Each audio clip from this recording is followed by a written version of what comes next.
Batman Arkham Asylum was a monumental hit when it first released back in August of 2009. Players were blown away by Rocksteady's original take on the character, as well as the deeply immersive world of Arkham Asylum. It was not only seen as an incredible Batman game, but a revitalization of the superhero game genre as a whole.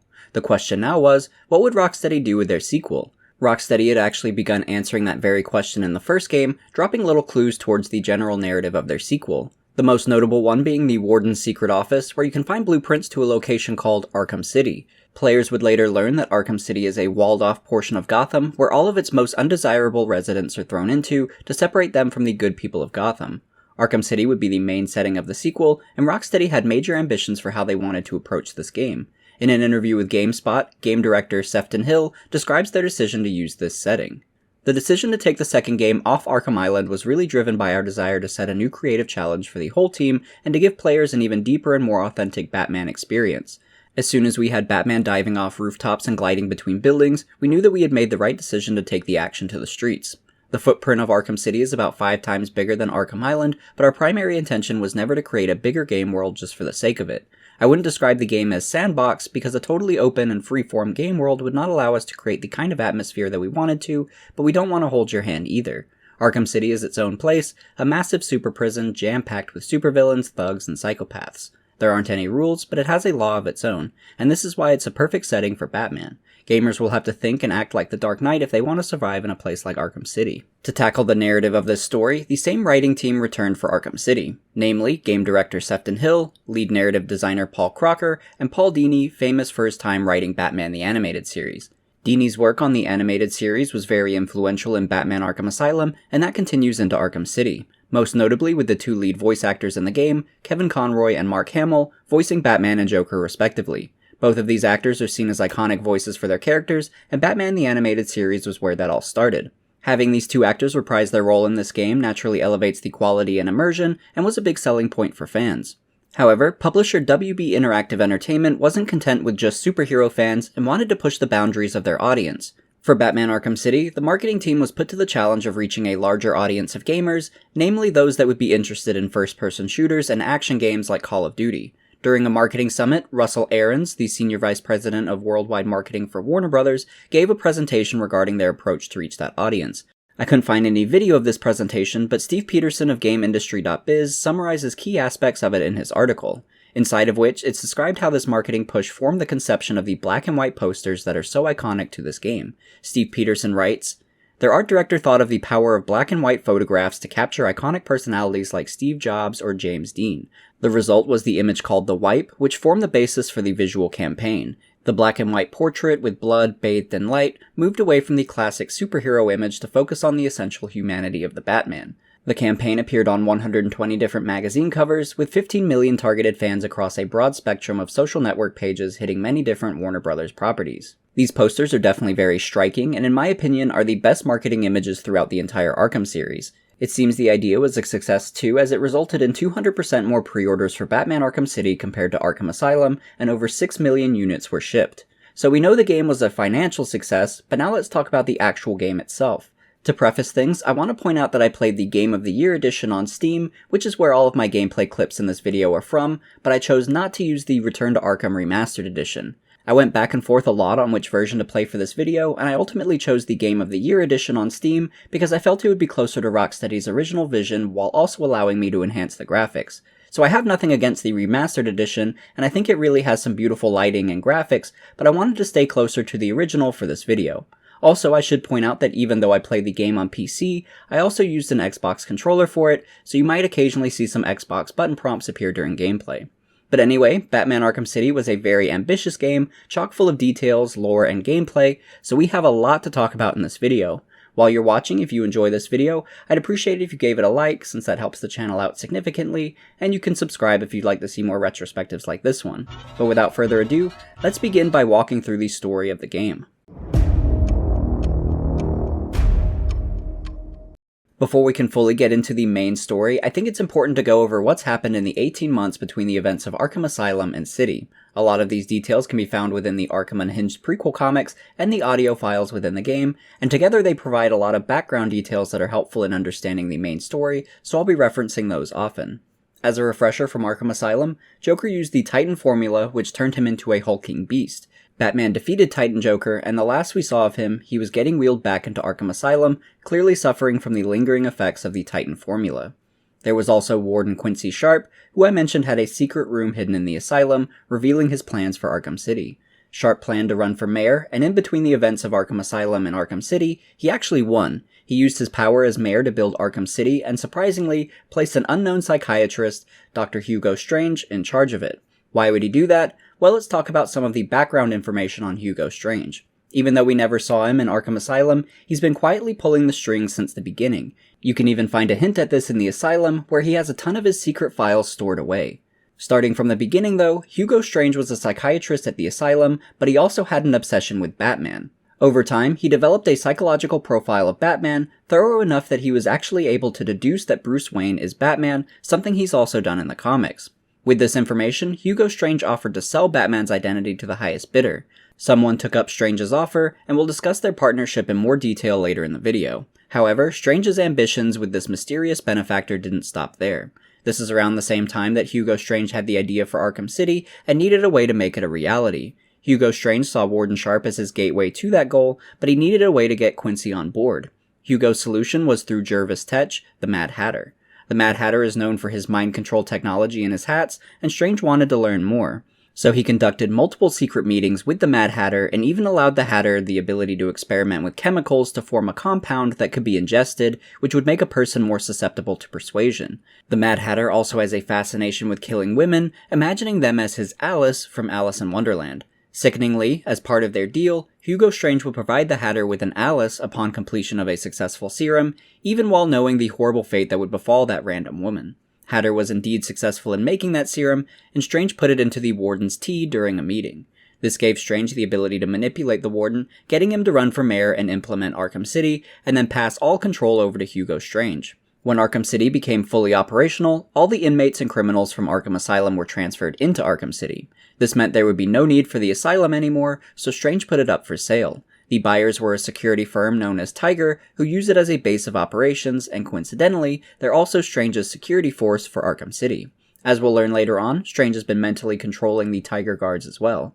These Tiger Guards were also tasked with hunting down the remaining criminals that hadn't been thrown into Arkham City yet, which essentially were three big ones: Two-Face, Catwoman, and secretly Batman. Strange knew Batman would be the trickier one, and sent his Tiger Guards to apprehend him multiple times, even though he knew they would fail. However, Strange mainly just wanted to study Batman and his skill set to aid him in taking him down in the future. We can actually watch one of these failed apprehensions take place in one of the CG trailers used to promote the game.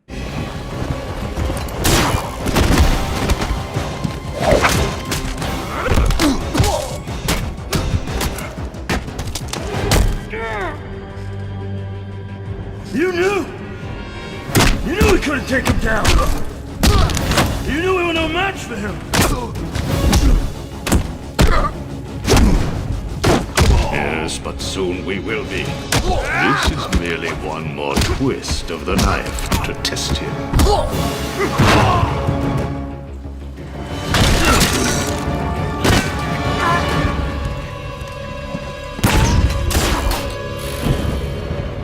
Going back to Two-Face and Catwoman though, they have a pretty intense rivalry throughout the game. That all starts prior to the events of the main story, when Two-Face rats out Catwoman's location to the Tiger Guards so that they'll be focused on her instead of him. Catwoman is able to evade the guards and escape her apartment, but watches them from afar. As they raid her apartment, they break into her safe and confiscate all of the loot she's recently stolen. Catwoman is pissed and vows to steal back all of her loot. The Tiger Guards plan to store these valuables in a vault inside Arkham City, so Catwoman needs the blueprints to that vault, which are being held in that secret room in the Warden's old office on Arkham Island. Two-Face beats her to that location, and blows up the same wall we did in the first game. Once inside, Two-Face takes pictures of all the blueprints, which is when Catwoman arrives, as well as Batman and more Tiger Guards. The Tiger Guards are able to apprehend both Catwoman and Two-Face, but Two-Face manages to maintain possession of the memory card containing photos of the vault's blueprints. Now that they're both inside Arkham City, Hugo Strange has meetings with them individually, and plays them against each other further.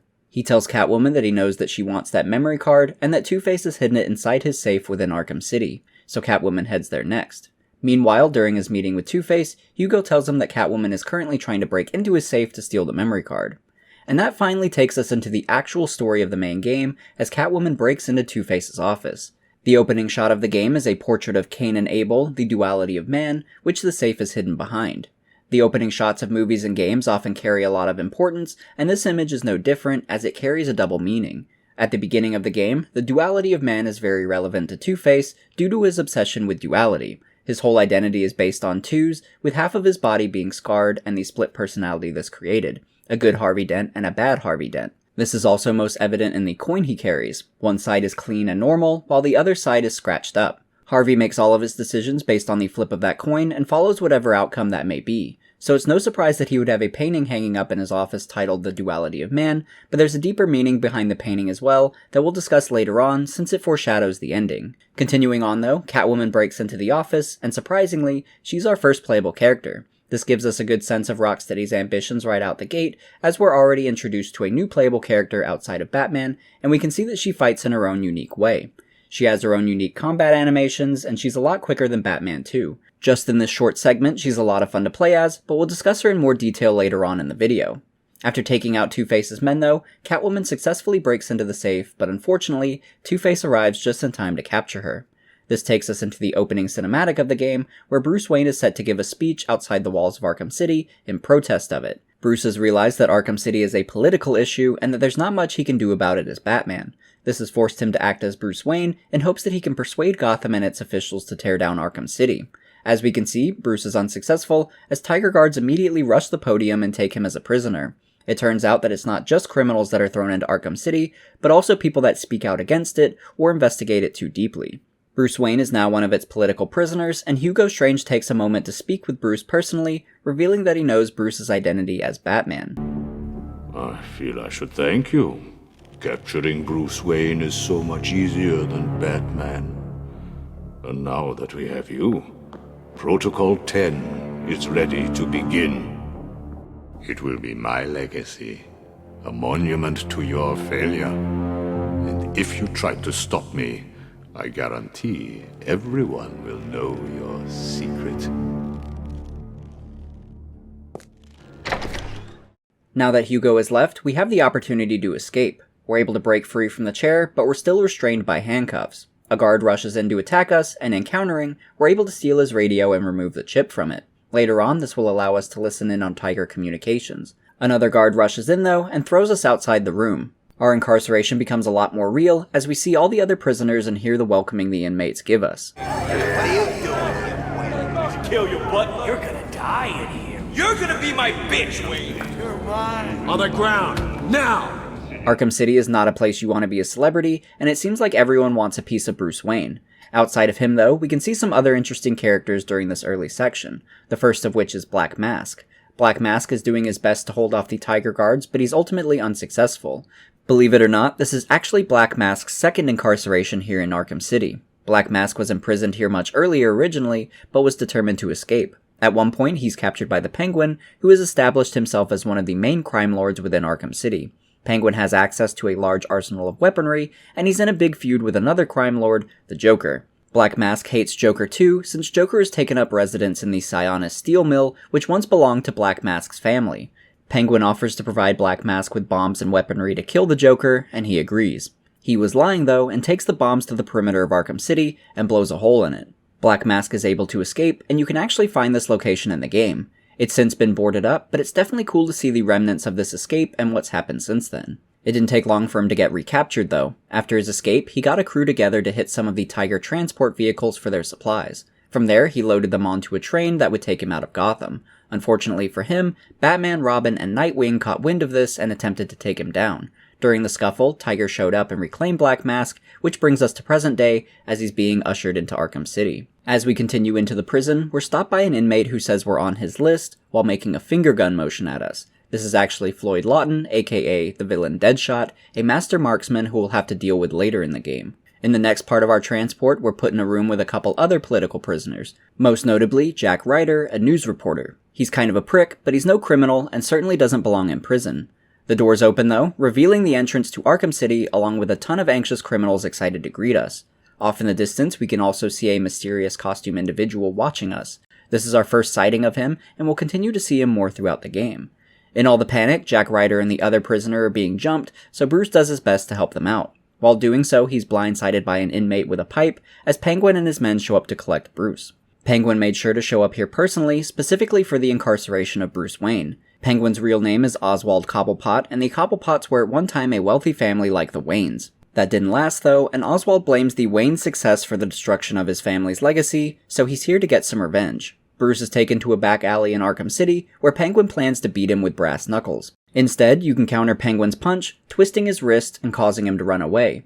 We'll now have to deal with Penguin's henchmen, and I love how we get to fight while still bound by the handcuffs. You don't fight in them for very long, but it's cool to see how effective Bruce still is as a fighter, even with limited use of his arms and legs. After breaking free from the cuffs, you're given access to Bruce's full range of motion and the combat mechanics that we'll be using for the rest of the game.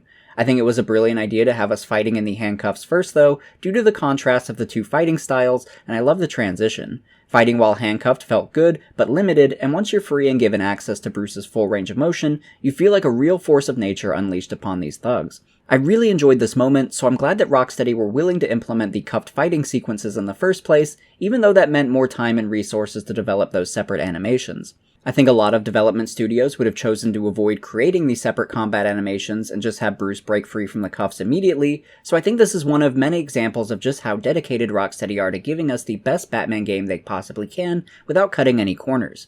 In my opinion, it pays off every time. And once we're done beating up on Penguin's thugs, we can even choose to give Penguin a farewell uppercut, a detail that I really enjoy. From here, we'll traverse our way to the rooftops and contact Alfred through our Batwatch. We inform him of our incarceration and the fact that Hugo Strange knows Bruce Wayne is Batman, as well as that he's planning something called Protocol 10. Bruce also requests that Alfred airdrop a batsuit onto the top of the Ace Chemicals building, which is where we head to next. Once it arrives, we get the suit up sequence, and we're now in full Batman mode. Batman's first order of business is to pull out his cryptographic sequencer, which allows him to listen in on the different radio frequencies in Gotham. Using that radio chip we stole at the beginning of the game, we can hear the communications between the Tiger Guards and Hugo Strange. What they're discussing now is that Two-Face is holding an impromptu trial at the courthouse where he'll decide the fate of Catwoman. Batman should really head there first and rescue Catwoman, but this is also our first opportunity to explore the open world of Arkham City. For the first time in the series, we can glide and soar across the skylines of Gotham, and the traversal feels incredibly satisfying, so there's no shame in taking the opportunity to test drive the gliding mechanics and explore the city in this moment. In fact, if you choose to do so, you can even come across Jack Ryder as he's getting jumped by criminals once again. If you choose to save him, you can have a conversation with him to learn what he knows about Arkham City. This place is insane. Man, I even saw Bruce Wayne in here earlier. Poor guy's probably dead by now. The name's Ryder. Jack Ryder. The TV reporter? Yeah. You a fan? No. Jack tells us that he's had discussions with someone who claimed to be experimented on by Hugo Strange. Apparently, Strange has been carefully picking inmates that won't be missed by friends or family and experimenting on their brain. Jack knows Strange has been up to some shady shit, and that's what got him thrown into Arkham City. Batman tells him to lie low for now, as we continue our investigation. From here, we head to the courthouse to see what's going on. Once inside, we can see that Two-Face has redecorated the building in his image, with the left half looking clean and intact, while the right side is scarred and destroyed. The design team at Rocksteady did an excellent job of differentiating each area controlled by a villain, and I think this is a great early example of that. Continuing on though, we next see that Two-Face has Catwoman tied up and dangling over a pool of acid. Two-Face, aka Harvey Dent, used to be Gotham's district attorney, and he's struggling to decide if he should give her a trial, or if he should just kill her now and be done with it. As always, he flips his coin to decide, and it lands on the good side, meaning that they'll do it the Harvey Dent way and give her a trial.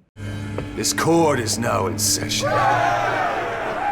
In the meantime, Batman climbs to the top of the courthouse and takes out the lone sniper. From here, we can perch atop this tightrope and listen to the trial take place and plan our attack. The jury for this trial is just a bunch of Two-Face's henchmen, so it's not exactly an unbiased trial and isn't going in Catwoman's favor. So when we're ready, we drop into the middle of the courtroom and start fighting all of the thugs. If you ignored any fights in the open world, this would be your first opportunity to engage with the combat systems of this game, which have been greatly enhanced since the first one. To start, Rocksteady added nearly twice as many moves and animations for Batman, making the fights feel even more seamless.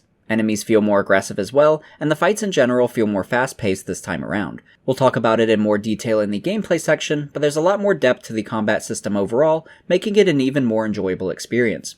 But after taking out all of the henchmen in the area, Two-Face will shoot you in the chest, taking you out long enough for him to reach Catwoman.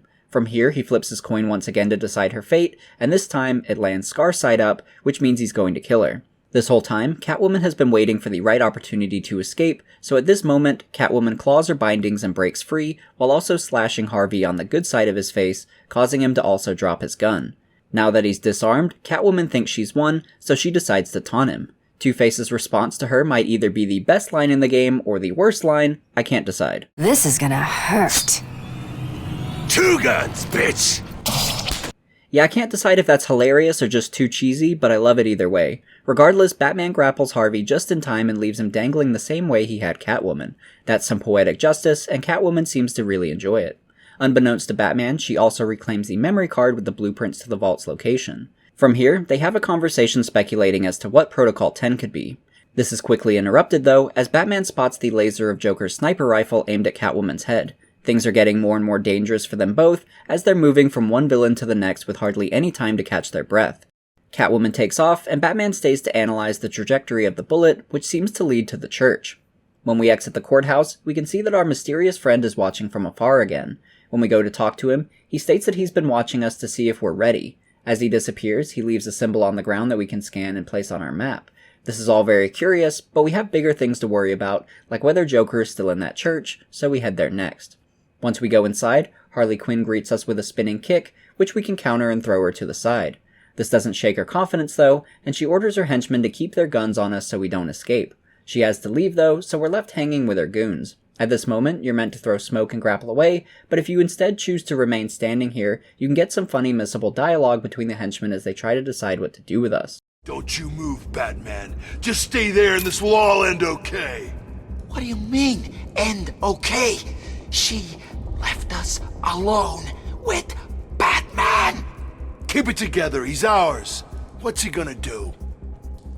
Good point. I mean, it's not like he has a reputation for breaking free of traps and smashing people's faces. Oh no, that's right. That's exactly what he does. I said stay calm. I got a gun pointing at his damn head. What's he gonna do? Oh, I don't know. Throw a smoke bomb, break your face, and string me up from the ceiling? How's he gonna do that? He can't do that, can he? This can go on for quite a while, but we'll eventually do exactly as that thug speculated and drop a smoke grenade and escape up high for our stealth tutorial. The henchmen have taken some medical staff hostage, so we'll work our way around the room and perform a variety of stealth takedowns until we've successfully rescued all of the medical team.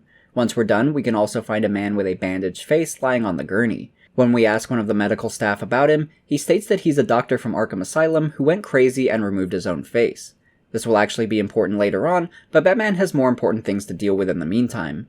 Next, we'll head to the top of the bell tower to investigate the shot that was fired at Catwoman. On a side note, this is also the second time we've entered a bell tower where bells have been carelessly dropped to the floor, the first one being when Batman cut a giant bell in Arkham Asylum, and it makes me wonder if Rocksteady are paying a slight homage to the 1989 Batman film where the Joker does the same thing. Regardless, once we reach the top of the tower, we find some Joker mannequins with a TV on their head, the same way we saw Joker in the visitor center of the first game. There are also a ton of bombs in the room, and alongside them is a sniper rifle, so it seems Joker manned it remotely to lure us up here. Joker then talks to us through the TV, telling us that the bombs are about to go off, before putting a countdown on the screen. We're meant to leap out the window, but if you stay until the countdown ends, you'll actually get some missable voiceover from Joker as he foreshadows the end of the game. What are you waiting for? We both know how this is going to turn out. You're going to come and find me. You can't stop yourself, can you? Sometimes I wonder if all this will just end with one of us looking down at the other's corpse, trying to work out what to do next. The only question is, whose body will it be? I know who I'm rooting for. What about you? Now get out of there now, or you'll ruin everything.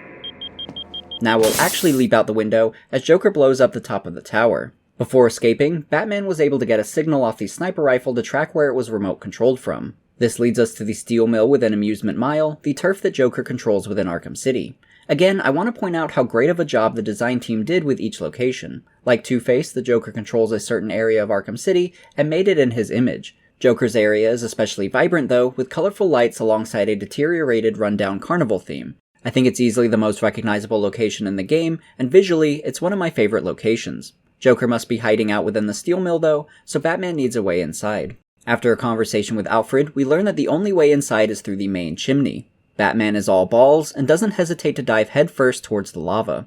Now that we've accessed the steel mill, we can continue our path towards Joker. Thankfully, this path also takes us through some ventilation tunnels underground, where we can see what Joker's men are up to. We can also see that Harley Quinn has brought one of the doctors from the church here to treat the Joker. It seems the doctor has failed though, and Harley wants to punish her by having her killed by her men. The doctor gets tossed around a bit, but Harley eventually decides to have her taken to the smelting chamber for more punishment before killing her. We'll need to rescue her, but first, we'll take out Harley's remaining men in this main room. After which, we'll have a moment to talk to Harley, who locks herself away in the room on the upper level. We'll have to deal with her later, and focus on rescuing the doctor. Inside the smelting chamber, we'll silently take out more of Joker's men, and free the doctor, named Dr. Baker. After doing so, she tells us what she knows about Joker's condition. Apparently, there's something wrong with his blood, and that he blames Titan for it. So clearly, his time as Titan Joker has been extremely detrimental to his health, poisoning his blood. Dr. Baker is lucky we rescued her, because she isn't the first doctor Joker has received recently. In the audio files, we can hear some tapes between Joker and Hugo Strange, where Strange makes a deal with him. Strange knows the Joker is dying, and wants to study him before his death. In return, he promises to send Joker a doctor. However, Joker keeps killing the doctors when they inevitably fail, and by the end of the tapes, Strange has sent Joker at least 6 doctors to be slaughtered. Not only does this prove how heartless both Joker and Hugo Strange are, but it also proves just how hopeless Joker's condition is. Regardless, Batman needs a way to reach Harley Quinn and the Joker now that the doctor is safe. Using this electricity chamber, he's able to build himself a new gadget that can shoot an electric pulse at devices to power them. Batman will use this back in the main room of the steel mill to power a crane hook to slam into the upper level door, providing him an entrance. It can't ever be that easy though, and as Batman climbs his way in, he's kicked down by Harley's right-hand man, Mr. Hammer. You may notice that Mr. Hammer legitimately only has his right arm, and that's because he was originally a conjoined twin. In the prequel comics, we learn of the Abramovici twins who are part of a traveling freak show. They are known for their incredible strength, as well as the fact that they are conjoined twins. Joker learns of them, and has them stolen into Gotham City. However, he decides he wants them separated, so he gets a talented surgeon to split them down the middle. That surgeon is Dr. Thomas Elliot, and that name will be important a bit later on. For now though, the doctor is successful in separating them, so Joker pays him and sends him on his way. Strangely though, Joker only wants to keep one of the twins, and chooses Mr. Hammer. For his brother, known as Mr. Sickle, Joker decides to have him thrown in the river, and tasks Harley to do the deed. However, Harley has a change of heart, and decides to drop him off on Penguin's doorstep, although I'm not entirely sure why. She'll later regret this, after learning that Sickle has become Penguin's left-hand man, and we'll see him in person before too long as well. For now though, we have to battle Mr. Hammer, who proves to be as challenging as he looks, despite being handicapped. He's incredibly strong, has a lot of range, and can't be staggered, making him a tough foe to juggle alongside the other enemies. Thankfully, he's also pretty slow, giving you some time to react and plan your attacks. I think he was a great blend of challenging without being overly complicated, so I found him to be a really fun opponent to battle. But once we take him down, we can finally head up to that upper level and confront Harley, where we're met with a shocking discovery.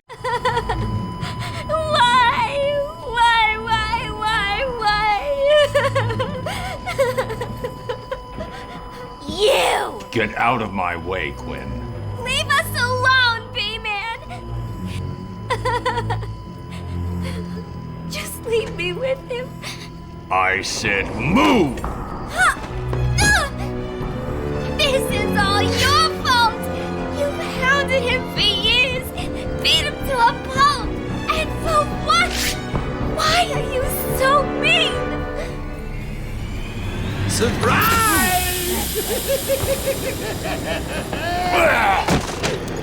You fell for the old fake Joker gag, Batman.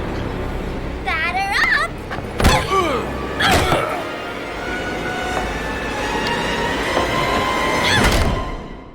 We'll have to catch back up with Batman momentarily, as we're next transitioned into a Catwoman level.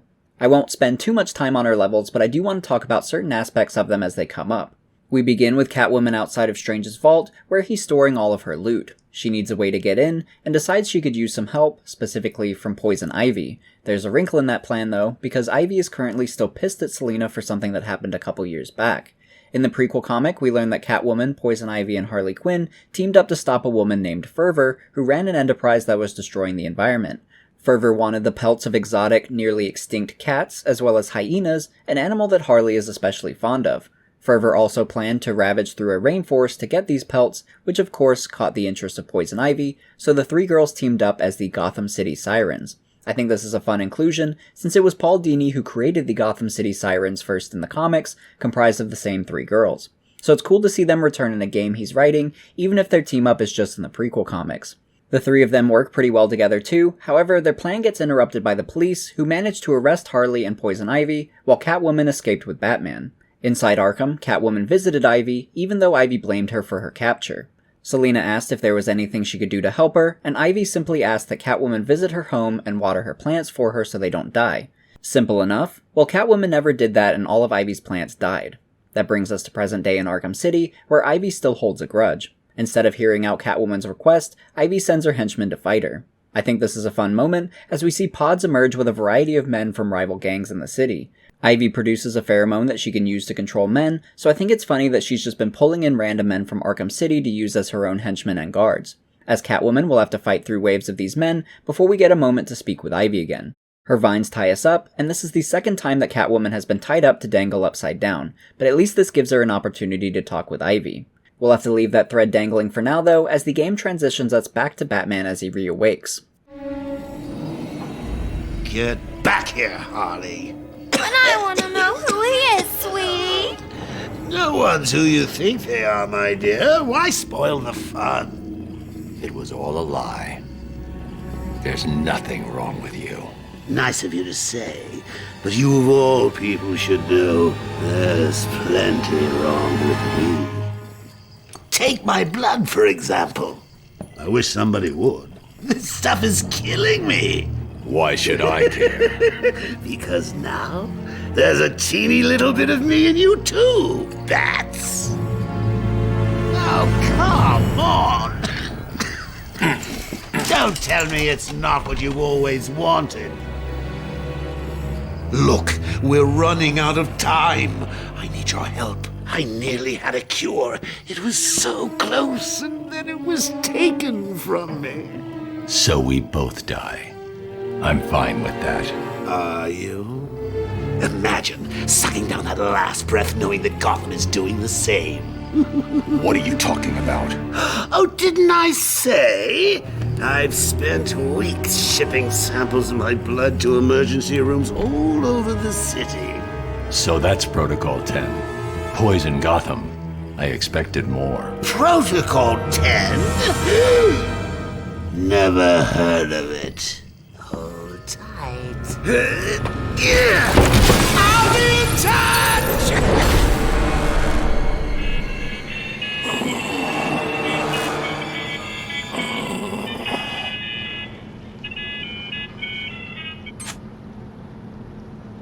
I'm listening. Batman is in a ton of trouble now, and if he doesn't find a cure, he's gonna die. Probably a slow and agonizing death too, and his only hope is to find Mr. Freeze, who is working on a cure but hasn't produced any results, so that's probably hopeless.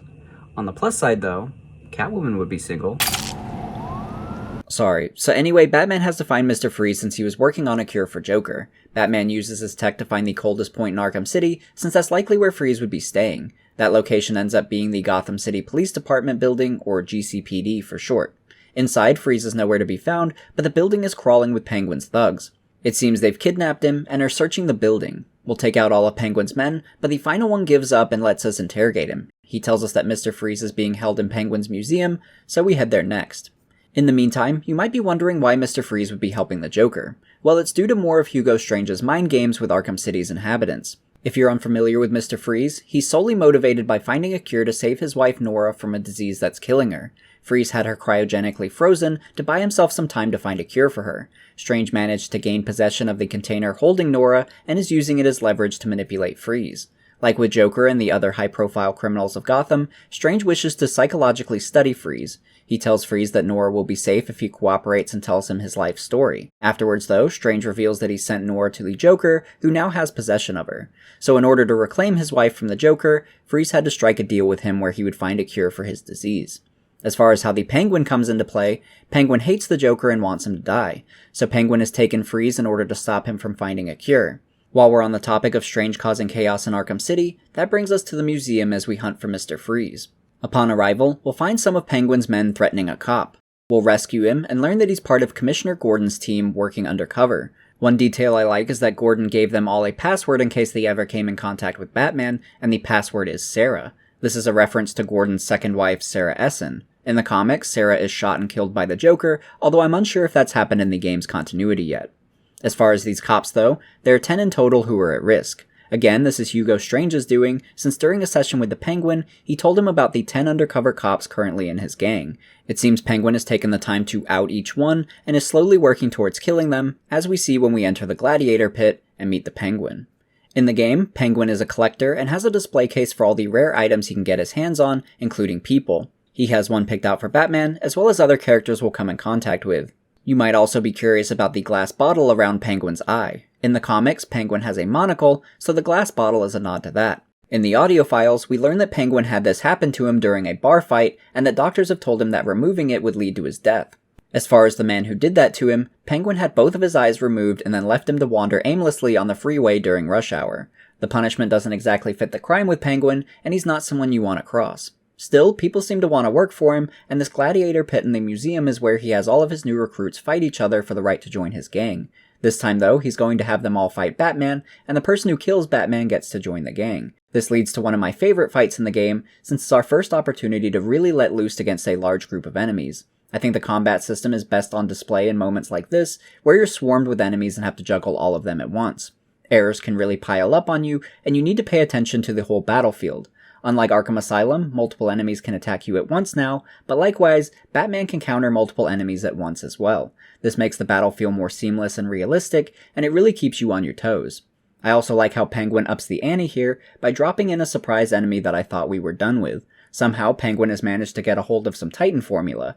He's injected it into one of his men, so we'll be fighting another Titan monster like the ones in Arkham Asylum. I will admit, I didn't really enjoy fighting those in the last game, but I'm happy to report that Rocksteady reworked these enemies and made them much more enjoyable for Arkham City. To start, you no longer need to hit them with a batarang to stun them. Instead, you hit them with your cape 3 times and grapple onto them. You even have new abilities while grappling them. You can have them charge across the arena, damaging anyone in their path, or you can make them perform a massive shockwave. This was a lot of fun, and I really enjoyed the changes made to the Titan monsters. Overall, I think every improvement that Rocksteady made both to the enemies and Batman's combat mechanics are very well done, and I think this combat arena in particular really showcases that. But with all of Penguin's men defeated, we continue forward through the museum. It seems Penguin still has plenty of tricks up his sleeve though, as we're in for even more strange encounters. To start, Penguin has taken Freeze's ice gun for himself, and has been icing up the place. This also means we won't be able to get close to Penguin until we find a way to disable that gun. Even worse, Penguin has frozen multiple cops in this area, so we'll need to traverse the ice and rescue them. Even crazier though is that Penguin has a friggin' shark cruising the water, meaning we'll have to tread lightly on the ice to avoid grabbing its attention. Still, I couldn't resist testing out what happens if you're too loud on the ice, and yep, the shark eats you and drags you to the bottom of the water.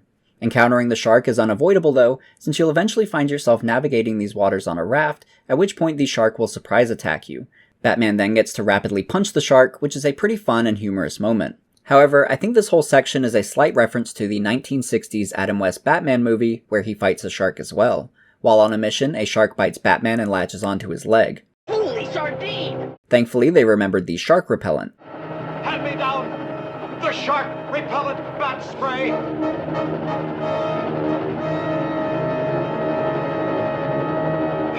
The shark repellent spray works, but the icing on the cake is the large explosion sound the shark makes when it hits the water. Yeah, it's really bad, so it's fun to see Rocksteady give it a slight nod here. Believe it or not, they wanted to take this moment further, which game director Sefton Hill explains during an interview with Kotaku. One of the ideas we originally had is the shark comes out and grabs the raft, and then Batman pulls out shark repellent and he opens it up, and inside the shark repellent was a massive knuckle duster, and he just smashes the shark on the nose. And then we thought, maybe the tone is going a bit wrong, then we thought we'd slip it in for New Game Plus, we decided not to. I agree with Sefton, since I think it would have felt a bit too over the top, but it's a fun idea nonetheless. Continuing on from the shark though, we continue our hunt for Mr. Freeze after saving more cops. Along the way, we can also look through some of Penguin's museum cases, and some of them hold some very interesting items. One of the sadder ones is this case, which holds some taxidermy hyenas. Remember how I mentioned Harley Quinn's love for hyenas? Well, these were her pets, Bud and Lou.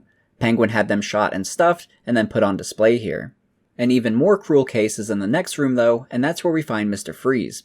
Penguin has removed his suit from him and put him in a beach-themed case as a joke. Freeze needs to be kept at sub-zero temperatures to survive, so too much time in here will eventually kill him. When we free him, it seems like he's barely able to move and desperately needs his suit back. He informs us that his suit is also crucial in helping him formulate a cure, so we'll need to locate it for him. However, we also need a way to reach Penguin, who's still wielding Freeze's gun. Freeze has a way to override the gun, but he doesn't want to give that power to Batman. With some extra persuasion though, Batman is able to convince Freeze to help him. We'll next head to another room and reclaim Freeze's suit for ourselves. Inside the suit, we're able to find a chip that allows us to override the gun, so we're finally ready to handle Penguin. We'll find him in the Iceberg Lounge and secretly use the disruptor to get up close. Once we're close enough, Batman delivers the swift uppercut to the chin that Penguin deserves. Unfortunately, Penguin still has another surprise for us and blows up the area we're standing on, sending us underground. At this point, Batman realizes what's down here with him, and it's a giant hulking zombie creature named Solomon Grundy.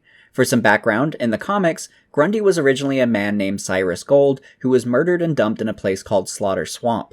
The swamp seems to have some sort of mystical property to it, and eventually brings Cyrus back to life as a zombie with super strength. The downside, though, is that he has no memory of his life prior to his death. He struggles to remember his name, and when asked, all he can remember is that he was born on a Monday. A child mentions how that sounds like the old Solomon Grundy nursery rhyme, so Cyrus takes the name Solomon Grundy for himself. In the game, Penguin is able to shock Grundy back to life, and the first words we hear from him are the first few lines from that nursery rhyme. Solomon Grundy, born on a Monday, christened on Tuesday, married on Wednesday. I found him down there when I bought this place. Comes in handy. Grundy has a relatively low intellect and decides to take his rage out on Batman here. This leads to a boss fight against Grundy, making this, in my opinion, our first legitimate boss fight of the game, and it's a pretty cool one. To begin, our goal is to use our quickfire explosive gel on the electrical nodes that powered Grundy back to life. Blasting all three of them temporarily stuns Grundy, giving us an opportunity to beat on him. Penguin isn't too fazed by this, and gives Grundy an even greater shock, igniting his skin and revealing his ribcage. Grundy is even more terrifying now, and even more pissed off. He'll swing his chains around, which gives him incredible range, and we're meant to try and dodge them while also trying to blow up these nodes again. They'll be temporarily covered at times, making it a challenge to try and time it right while also avoiding Grundy's attacks. I'm enjoying this a lot so far, and this is already a big step up in quality compared to the boss fights of the first game. I'm also loving the horror thematics in this arena, with all the sparking electricity. It feels like we're fighting Frankenstein's monster. But after blowing up all the nodes, we'll punch Grundy some more until he collapses. Batman will attempt to finish him off, but the immortal Grundy still has some life left in him and drags us to the electrical box. He slams his fist into it, powering himself up once again. This leads to phase 3 of the battle, where Grundy has new attacks that we have to dodge, but it's ultimately the same solution: blow up the 3 nodes. After successfully doing this, Grundy's device will explode, and we're given the opportunity to destroy his heart. Batman punches his heart and pops it, so it seems Grundy is finally done for good. Don't worry about Grundy though. He's a mystical immortal being who constantly goes through the cycle of death and rebirth, so I'm sure he'll turn up again somewhere. The fight isn't quite over yet though, as Penguin makes his way down into the chamber with a rocket launcher as a last-ditch effort to take us out. We'll dodge his rockets and rush towards him, at which point we can strike him with a flurry of punches before slamming him onto the ground, taking him out for good. After this, we return back to the lobby of the museum, where we find Mr. Freeze fully suited up, watching over a mysterious ninja that Penguin has imprisoned in one of his display cases. His attention turns to Penguin as Batman drags him in. Well, look who it is, Mr. Freeze. Enough. Freeze! Enough! Of course.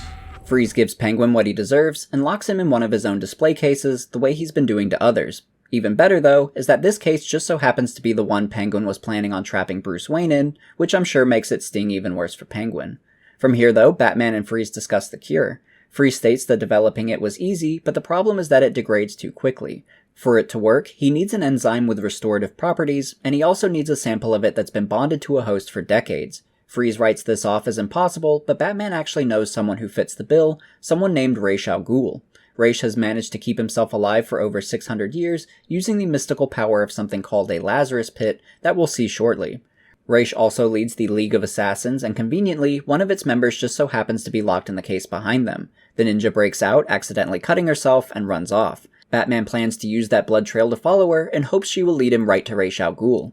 Once outside, Batman requests Alfred have another gadget dropped off in Arkham City, and we continue our pursuit of the ninja. We end up high on the rooftops, at which point the ninja is onto us and decides to fight. Batman is ready for this though, and secretly places a tracking device on her. However, the moment is interrupted as we're introduced to Robin. Call him off. I can take her. Stand down.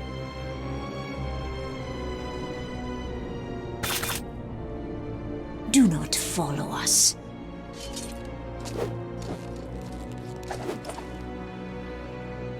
I didn't need your help. Really?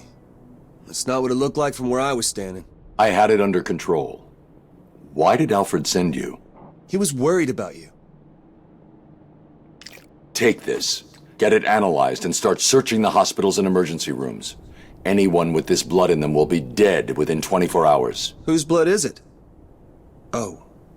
It's yours, isn't it? I'll get it to the hospitals and come back. You need my help here. I can handle it. You're needed in Gotham. Things could get worse, much worse. You think? If Strange really knows who you are, what happens if he tells everyone? How will you... Trust me, I'll find a way.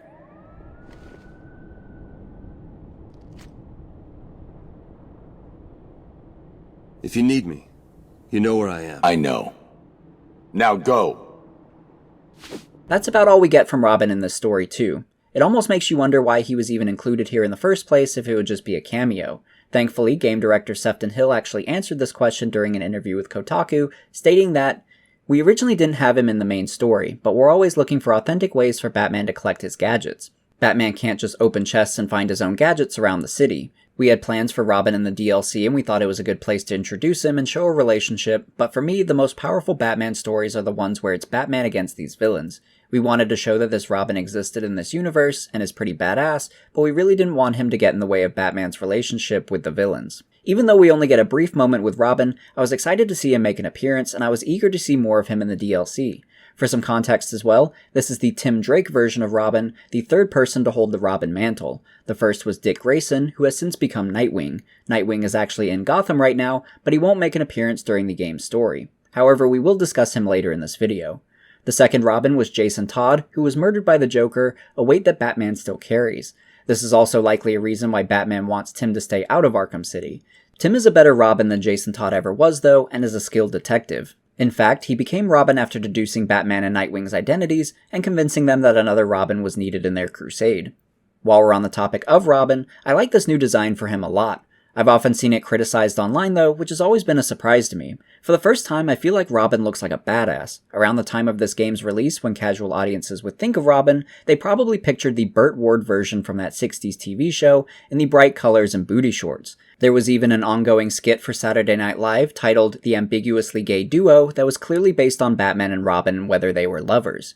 Even in the Batman animated series, Robin wasn't all that effective, and I think audiences as a whole prefer Batman to work alone, seeing Robin as either a joke character or useless. So I think there was a lot of opportunity to make a badass Robin for once, and I think Rocksteady nailed it with this design. We also get some insight into his design from senior concept artist Can Muftick, who states, "We wanted to create a Robin that players would identify as a contemporary character and move away from the traditional boy wonder image that most people know. Our vision of Robin is the one of a troubled young individual that is calm and introverted at times, but very dangerous and aggressive if provoked. The shaved head is inspired by cage fighters because we thought Robin might be doing that in his spare time to keep him on his toes. Still, we kept all the classic trademarks of Robin's appearance, such as the red and yellow colors of his outfit, the cape, and the mask. During Robin's introduction, I also wondered how he was so effortlessly able to enter Arkham City's walls. This is answered in the prequel comics, where we learn he's been secretly making his way into Arkham City outside of Batman's knowledge. In that comic, he uses the Batwing and a glider to drop in overhead for an undercover mission. He also dressed himself up as an inmate in order to blend in and locate a hidden fight club, which we now know to be Penguin's Gladiator Arena.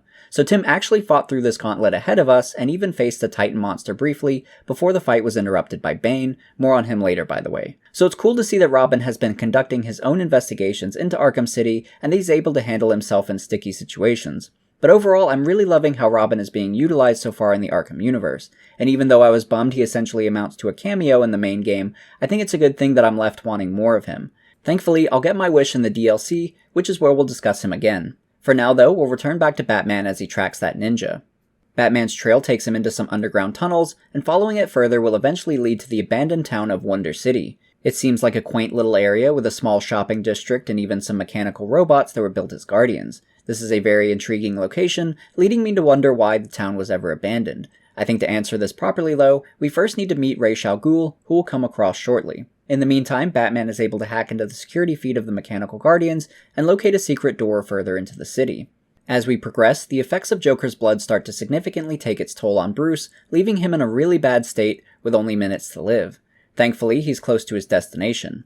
Once we reach the gates though, we're ambushed by more ninjas. Before they can attack us, they're stopped by their leader, Talia al Ghul, Ra's al Ghul's daughter, and Bruce's former love interest, and things are complicated to say the least.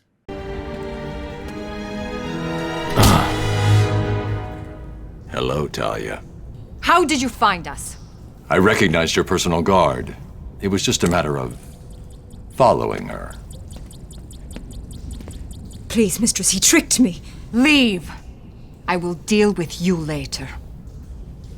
You didn't need to get yourself arrested to see me, Bruce. After that night we spent in Metropolis, you could have just called. I'm not here for you. Where's Ra's? If he's dead again, I need you to wake him up. Only a true successor may stand before the great Ra's al Ghul. My father always intended us to be together, to command his army. Just imagine it. You, me, a better world.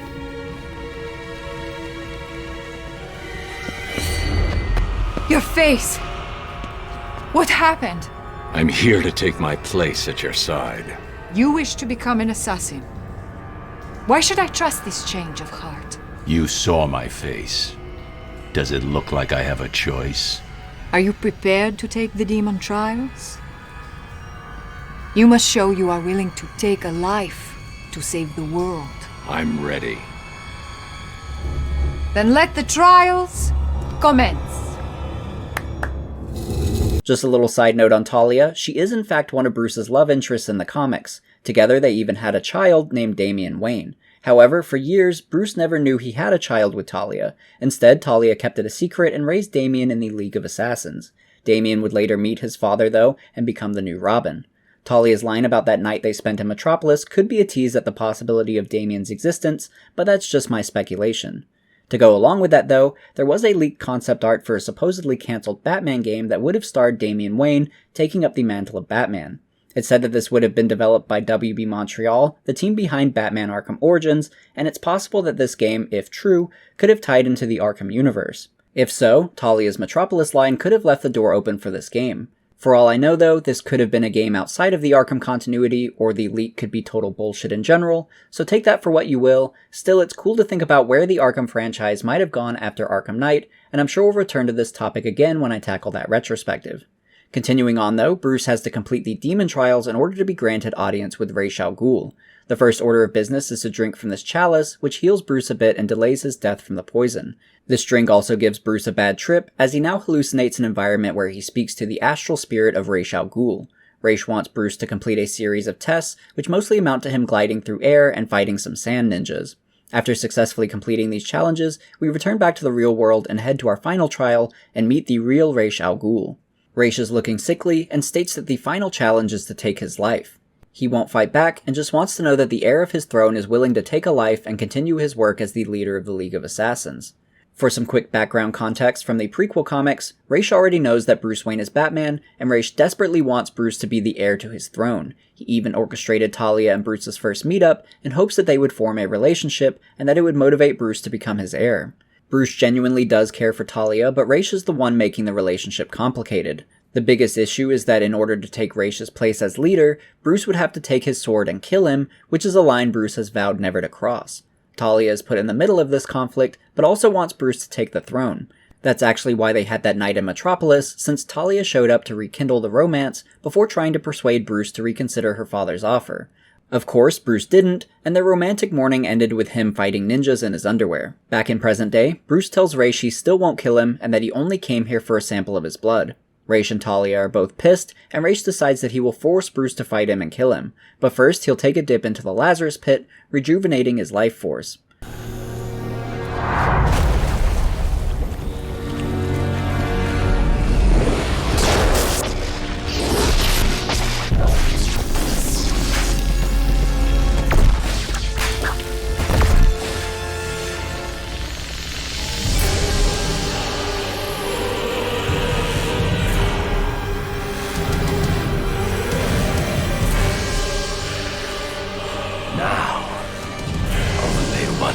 Can leave this chamber alive. We'll see about that. This takes us into our next boss fight against Ra's al Ghul.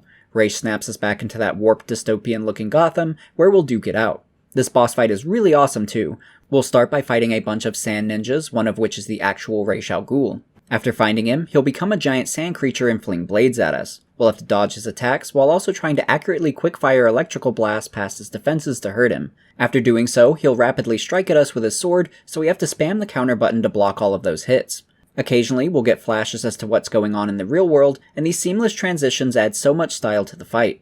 The battle rages on though, and we're next jumped by a swarm of sand ninjas that we can block all at once and push back with massive force. We still have to fight them though, and the ninjas are much more challenging opponents compared to the normal henchmen of the game due to their rapid sword strikes and the ability to dodge us.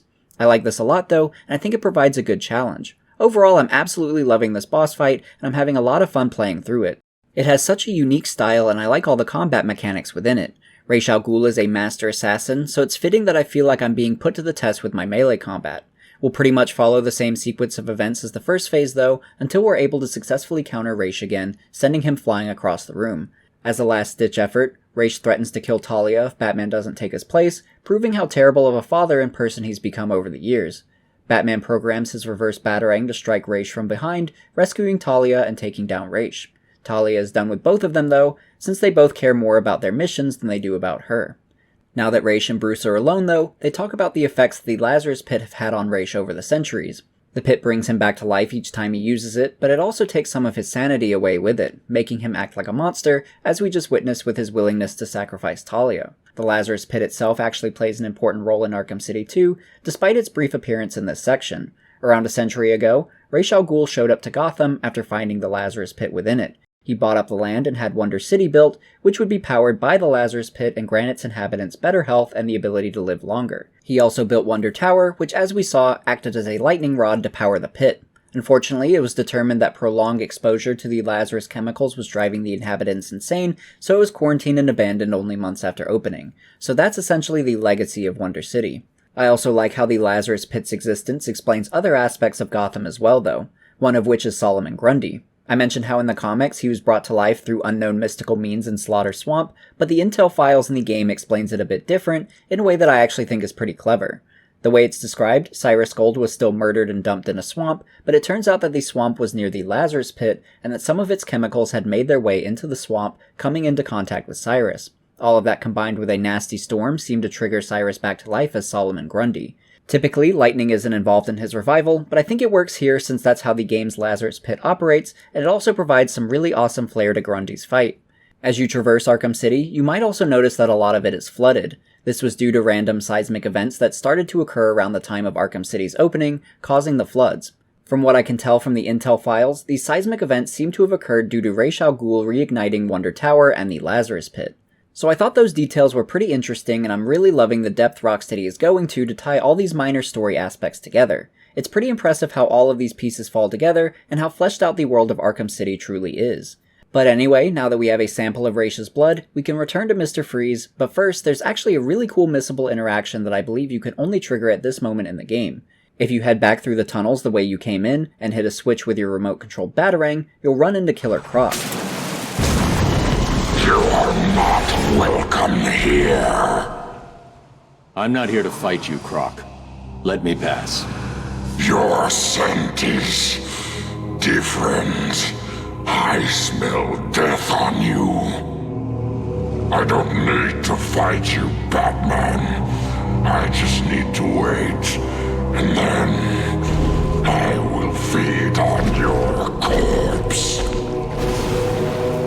So a pretty awesome Easter egg there, and very easy to miss. This is our only interaction with Killer Croc in the game, so it's cool to see what he's been up to since Arkham Asylum. Last we saw of him, we sent him free-falling to the depths below the asylum. Ever since then, it seems he's been hiding out in the sewers within Arkham City, feeding on whatever inmates happen to make their way down here. We can also find a hidden room not far from here that seems to be an area Croc was hiding out in, or at least visited at one point, since we can see it's where he removed the electrical collar that he was wearing in Arkham Asylum. From here, we continue towards Mr. Freeze. However, we're interrupted when Hugo Strange makes an announcement that he's just admitted Mayor Quincy Sharp into Arkham City. It seems Strange is attempting to tie up loose ends and kill Quincy Sharp now that he's finished with him. We'll rescue Sharp from some of the inmates, but mostly because we want to interrogate him. While dangling from a roof, he tells us that Strange is working for someone, and that person is the one who's ultimately pulling all the strings. This is helpful, but we still need to return to Freeze so we don't die. We return to Freeze's lab in the GCPD and provide him with the blood sample. Freeze is able to quickly synthesize a couple vials of the cure, but he isn't ready to just hand it over. Instead, he wants us to go reclaim Nora for him, at which point he'll hand us the cure. Batman doesn't have time for this, and attempts to take the other vial from the safe. Freeze attacks us, and unfortunately, this means we're in for our next boss fight against him. I've mentioned how much I've enjoyed every boss fight in the game so far, but I think this one is the real highlight. It starts off straightforward enough. We have to hide from Freeze and catch him off guard using stealth takedowns to damage him. Sounds simple enough, right? Well, Rocksteady had grander ambitions for this fight to really test your stealth skills as the player. Every time you perform a certain takedown on Freeze, he'll learn from that mistake and make sure that you won't be able to do that again. For example, you can electrocute a pool of water that he walks through, stunning him for a moment and allowing you to punch the glass on his helmet. He'll learn from this though, and freeze over that pool of water, removing your ability to use that tactic. There are a bunch of these to experiment with, and Freeze's ability to learn from his mistakes forces you to really get creative with how to damage him. He's good at keeping up the pressure too. He can track the heat signature of your footprints, and if he loses sight of you for long enough, he'll send out heat seekers to pinpoint your location. So you really have to act fast and think on your feet. It's even more intense when you return to this fight in New Game Plus. To beat Freeze, you have to use an even greater variety of takedowns than last time, really pushing your creativity to the limit.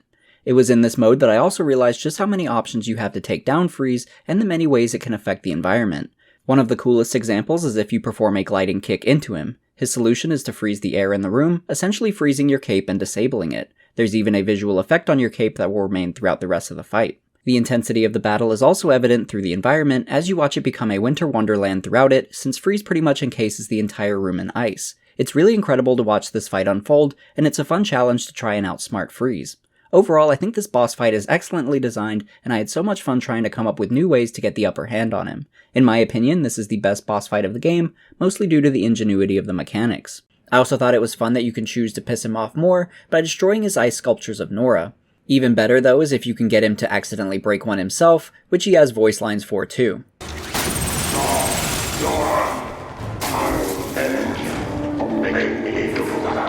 But after dealing enough damage to Freeze's helmet, we break through and repeatedly punch him in the face. Surprisingly, we also hallucinate Joker's face over Freeze's, showing another side effect of Joker's blood. This is also teasing up events in the next game, which we'll discuss more in the next video. But now that Freeze is down, Batman heads to the safe to claim the cure. In the scuffle though, it seems that Harley Quinn was able to break in and steal the cure for Joker. Freeze realizes he's messed up and decides to give Batman a gadget to help him get the cure, a freeze grenade. From here, we don't have a choice but to return to the steel mill and take the cure back from Joker. As we're making our way through, it seems he's already taken the cure as he makes a broadcast announcing that he's back. We'll next head to the last place we saw Joker alive, in that upper level of the steel mill. He's not in there, but you can find a very interesting Easter egg. On the floor by Harley's Asylum outfit is a pregnancy test. Even more surprising though, is that it's positive, indicating that Harley is currently pregnant with Joker's baby. We'll come back to that later, but first we'll enter the next room where we find Joker.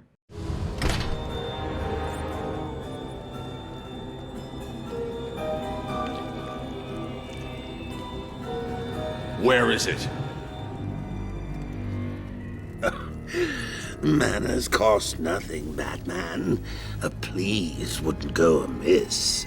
I mean, if you wanted to be cured so badly, you only had to ask. It looks like I need to teach you some respect. There's nothing you can teach me, Joker. Oh, come on. There's always something to learn. Let's start with getting your ass kicked 101. I don't know that I call this a boss fight, but it does lead to a combat section where we get to fight Joker alongside many of his henchmen, including Mr. Hammer and a Titan monster. I also like how the environment plays a role this time, as roller coaster carts will occasionally rush through the room, damaging you if you collide with them. It's a lot of challenging enemies to juggle at once, which I think made it a really fun combat encounter.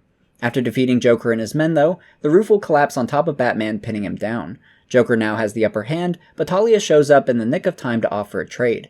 If Joker frees Batman, she will give him the secret to immortality. Joker accepts, and Talia places a tracker on herself so Batman can follow. This transitions us back to Catwoman as we see her fate at the hands of Poison Ivy. Ivy is still upset that Selina didn't water her plants, but mentions that one survived and that it's locked in Strange's vault. Catwoman is able to strike a deal with her, where Ivy can break her into the vault and Selina will grab the goods, including the flower. Ivy breaks her a path underground, leaving Catwoman free to steal from the vault. Once inside, she has the opportunity to take her loot, as well as Ivy's orchid. Try and tie me up in your plants? Like hell. How does that feel, Ivy? Selina still leaves with her 2 briefcases full of valuables, but before exiting, she's left with a choice. On the screen is a broadcast of Batman trapped under the rubble and clearly in danger. She can either drop her loot and go save him, or she can exit Arkham City and head to Gotham with her money. You're given the option to decide, and clearly the right answer is to go save Batman.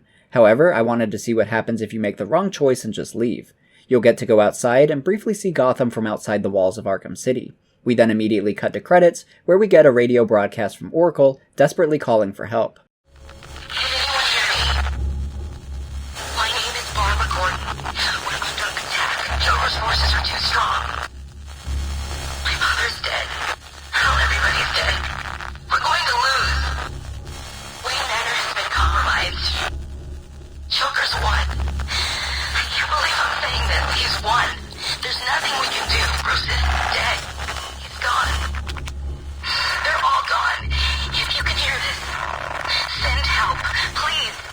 The game then immediately rewinds itself, giving you the opportunity to choose correctly this time. If you try to choose incorrectly again, Selina will have a guilty conscience and won't even open the doors. So from here, we drop the cases and rush to Batman's aid.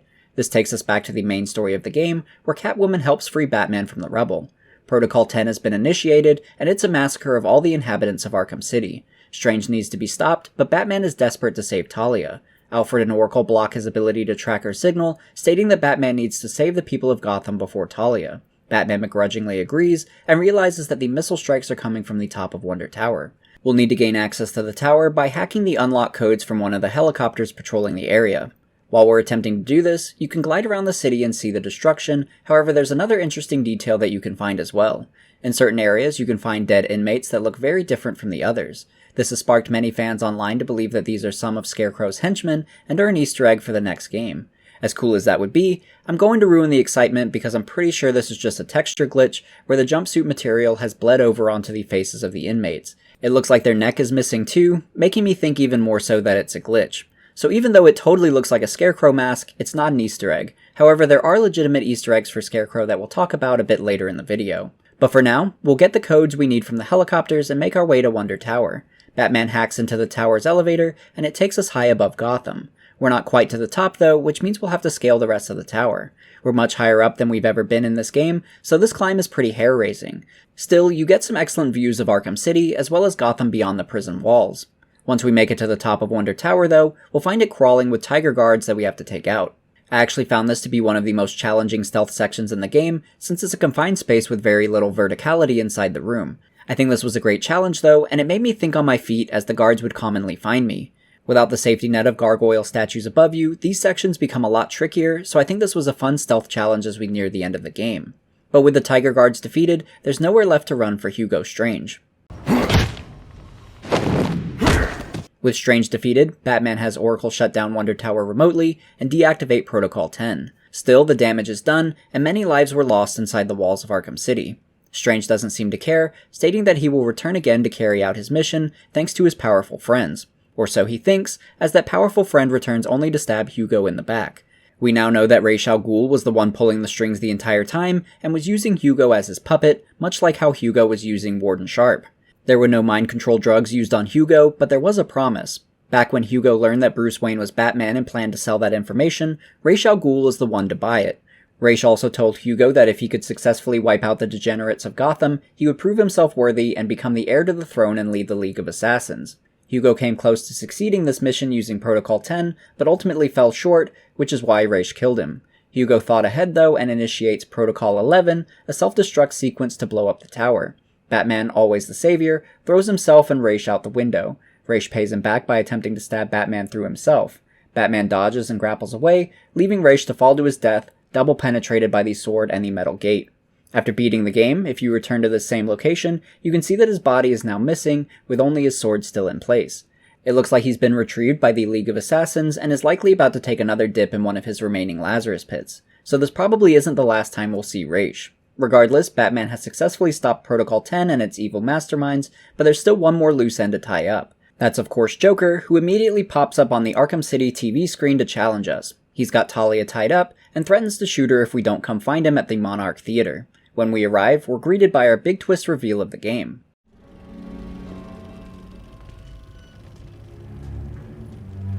Hurry up and take your seat, Batman. The show's about to begin. Let's just talk about this. Now you want to talk. Too late, Batman. Give me the cure! But you've already got the cure. Talia, no!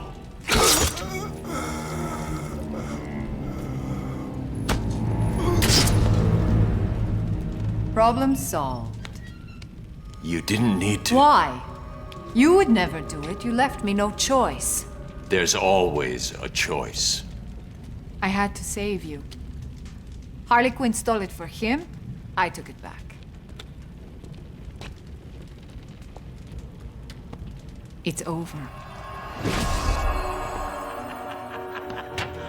Surprise! Mr. J, you look perfect. Ring, ring! So how do you keep a secret from the world's greatest detective? Well, do you know? You stick it right in front of him, right under his long, pointy nose, and wait. Joker wants you to think he's sick. Then wait! Gotcha! You fell for the old fake Joker gag, Batman! Talia! Oh. I'm sorry, beloved. I didn't know. Encore! More! Bravo! It was never you. Not always. Well, sometimes. Confusing, isn't it? I know I'd want to know just what the hell is going on if I were you.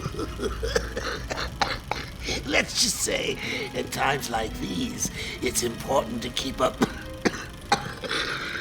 appearances. But first, if you would be so kind, hand over my cure.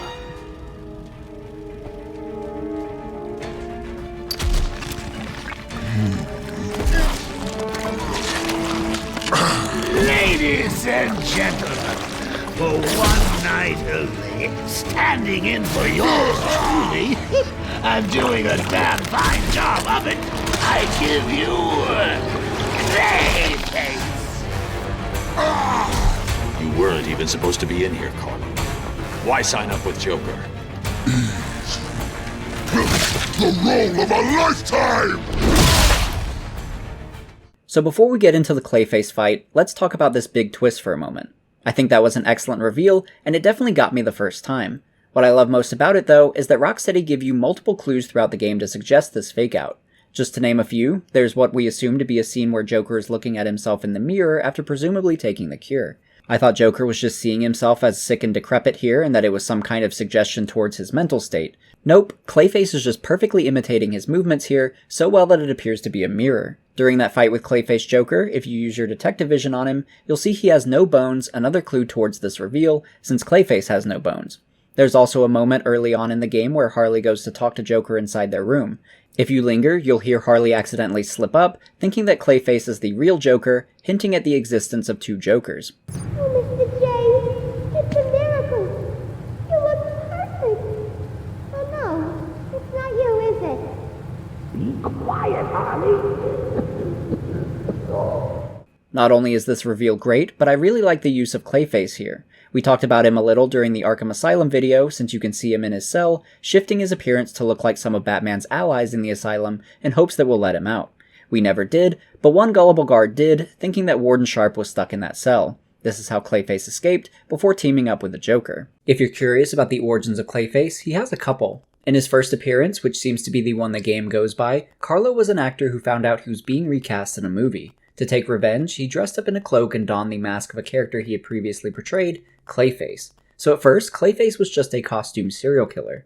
Well, later on, he teams up with other villains who are also named Clayface, but with actual powers, and together they form a group called the Mud Pack. Carlo ends up double-crossing them and stealing their powers, morphing him into the ultimate Clayface, the one we see in the game. However, in 2013, his origin was recreated, and I think it's a lot cleaner. In that, Basil Carlo was a struggling actor. Casting directors felt there was nothing special about Basil, always choosing other actors over him. In a desperate attempt to gain an edge, Basil reached out to the Penguin, who was known for getting you anything you want.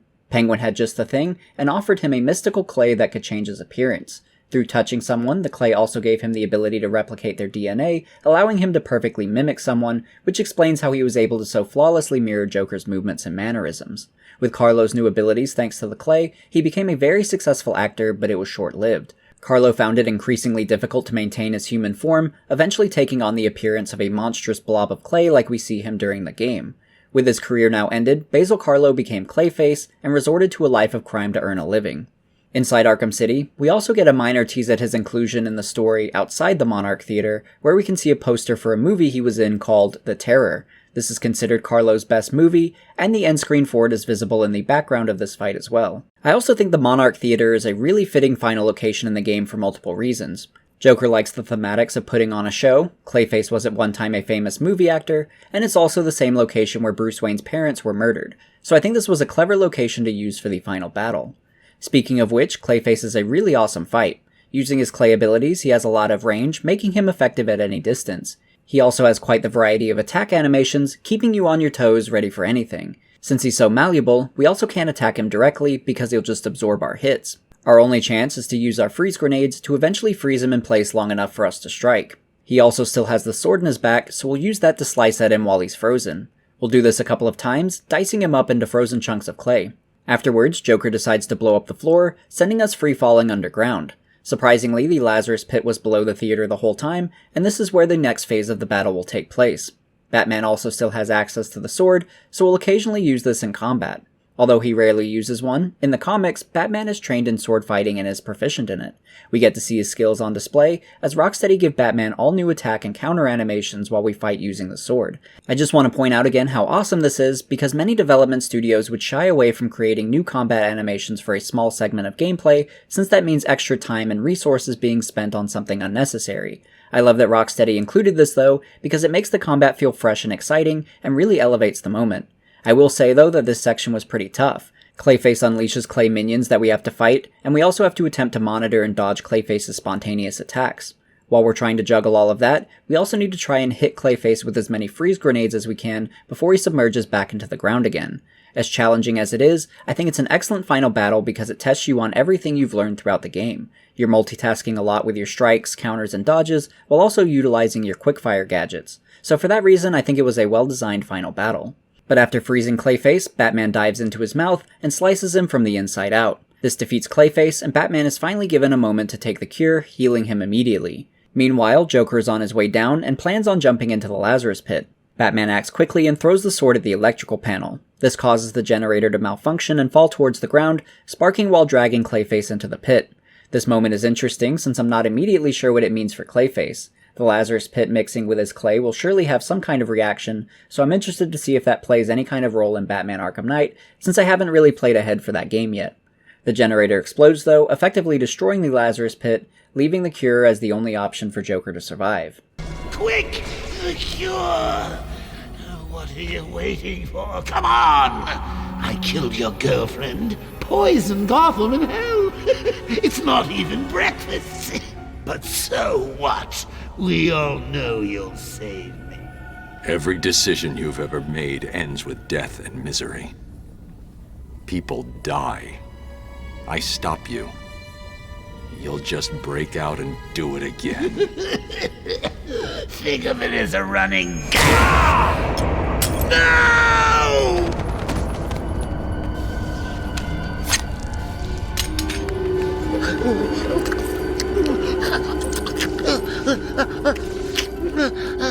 Are you happy now? Do you want to know something funny?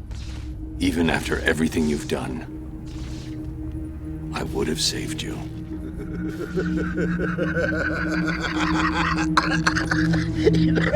That actually is pretty funny.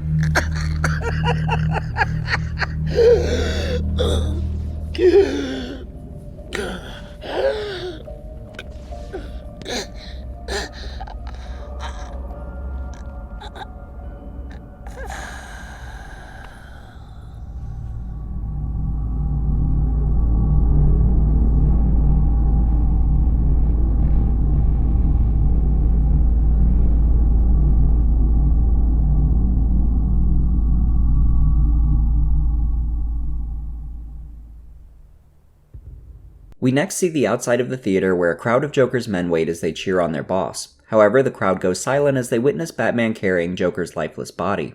Harley is in the crowd too, and is naturally stunned by the sight. In fact, nobody really knows how to react, and they all just watch as Batman carries Joker out to the police cars. The Joker's death seems to have taken a toll on Batman as well, as he evades Gordon and silently walks away from the scene as the screen fades to black.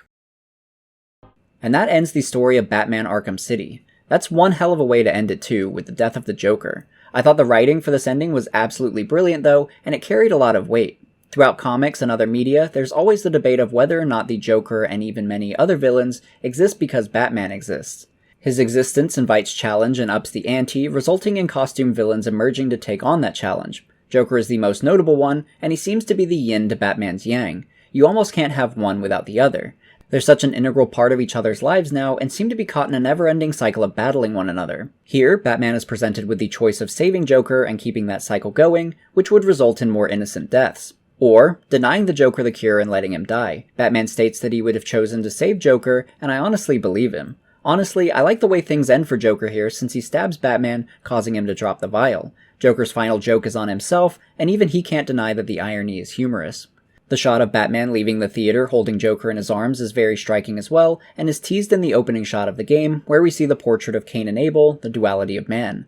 I also like that the Joker titled the show The Immortal Joker, which we can see clearly on the marquee as Batman carries him out. It's more fun irony, as if the Joker jinxed himself in his last moments. This final cutscene altogether is extremely well written, and incredibly shot and staged. You can tell that Rocksteady spent a lot of time and energy to get this ending right, and in my opinion, they really stuck the landing. The emotions of this death felt earned, and every time I experience it, I'm left sitting in my chair in silence, just pondering it all. It leaves a lot of questions as to where the story of the next game could possibly go without Joker, and how his death will impact the rest of Gotham. It's one hell of a cliffhanger, and a great ending to the game. That being said, the rest of the story is expertly written as well, and does a great job building up to this moment. There's a lot going on throughout it too, which makes it even more impressive that Dini, Crocker, and Hill were able to weave such a coherent plot. We pretty much have three major villains, Hugo Strange, Ra's al Ghul, and the Joker, who all managed to have impactful roles and receive adequate screen time. Intermixed are plenty of other villains for Batman to face, and I'm not even talking about side missions yet. Even more impressive though is just how deep the lore of this game goes. I've tried to include aspects of it throughout this video, but I don't even feel like I'm scratching the surface. Every little detail of each character and location in Arkham City has been thoroughly thought out by Dini and Rocksteady and hinted at within the game. Most of this can be learned by unlocking intel via Riddler trophies, and these explain the ins and outs of Arkham City. If you're curious how each villain ended up in Arkham City and what they've been doing since the events of Arkham Asylum, you can definitely find information on that. If you want to know some of the politics surrounding the building of Arkham City, you can find that too. Even the politics within Arkham City are covered, as we learn about the different factions and why certain villains hate each other. If game's intel files aren't enough for you, there's even a series of prequel comics that go into even more detail. It's really astounding just how much background lore was established for this game, and how carefully thought out all of it was. I think it's also really cool how you can play this game without diving into all of the lore, and still have a perfectly good time with a story that still makes a lot of sense. However, you're rewarded for going the extra mile and reading the intel and prequel comics, since they fill in so many gaps in the story that you probably didn't even realize you were missing the first time around. I think Catwoman is a great example of this, as we begin the game right in the middle of her attempt to steal from Two-Face. On first playthrough, you can just kinda go along with this. Catwoman's a thief and is stealing from Two-Face, no big deal. But after reading the prequel comics, you know that her and Harvey have been at this for a while, playing hot potato with a memory card containing the blueprints to Strange's vault. So if you're someone who absolutely loves Batman Arkham City, I definitely recommend reading through those intel files for fun, and even read through the first 3 volumes of the prequel comics. They gave me a much clearer picture on the story of the game, and I feel like future playthroughs are now enhanced by that knowledge. I'll be sure to leave links in the description for those comics too, by the way. But anyway, the writing for this game is absolutely superb, and I have no complaints. However, it's not entirely over yet though, as there are still 2 continuations. The first is our conclusion to Catwoman's story, as she decides to retrieve her things from her apartment and leave Arkham City. However, Two-Face has planted an explosive in her apartment that nearly kills her. She's then jumped by Two-Face's men, but after beating them, she interrogates the final henchman who tells her Two-Face is hiding out in Penguin's museum. There's not a whole lot of extra story here, so I'll keep it brief, but we'll return back to the museum where we get our final confrontation with Two-Face. This is another stealth section where we have to take out Two-Face's men while also trying to sneak up on Two-Face multiple times and attack him. It's a cool mission, and it's a different change of pace playing stealth sections as Catwoman. After attacking Harvey enough times, Catwoman will interrogate him for the location of her loot and knocks him out to close out her story. There's not a lot to it, but it's a satisfying end to Catwoman's story. What I really want to talk about though is the story DLC called Harley's Revenge, which released roughly 7 to 8 months after the main game. Instead of Batman, the story focuses on Robin as he returns to Arkham City to find Batman, who's been missing for 2 days. After the Joker's death, Harley began a siege on the GCPD, and Batman went to rescue them. Robin's goal here is to fight his way through Harley's henchmen and investigate the disappearance of Batman. The last time he was seen, he was rescuing police officers from Harley Quinn, so she's likely involved. Immediately, we're given a really creepy vibe, as Harley has clearly not been handling the Joker's death well. One of the spookiest aspects of this level are the many Joker mannequins with TVs on their head, where you can faintly hear the Joker's laugh.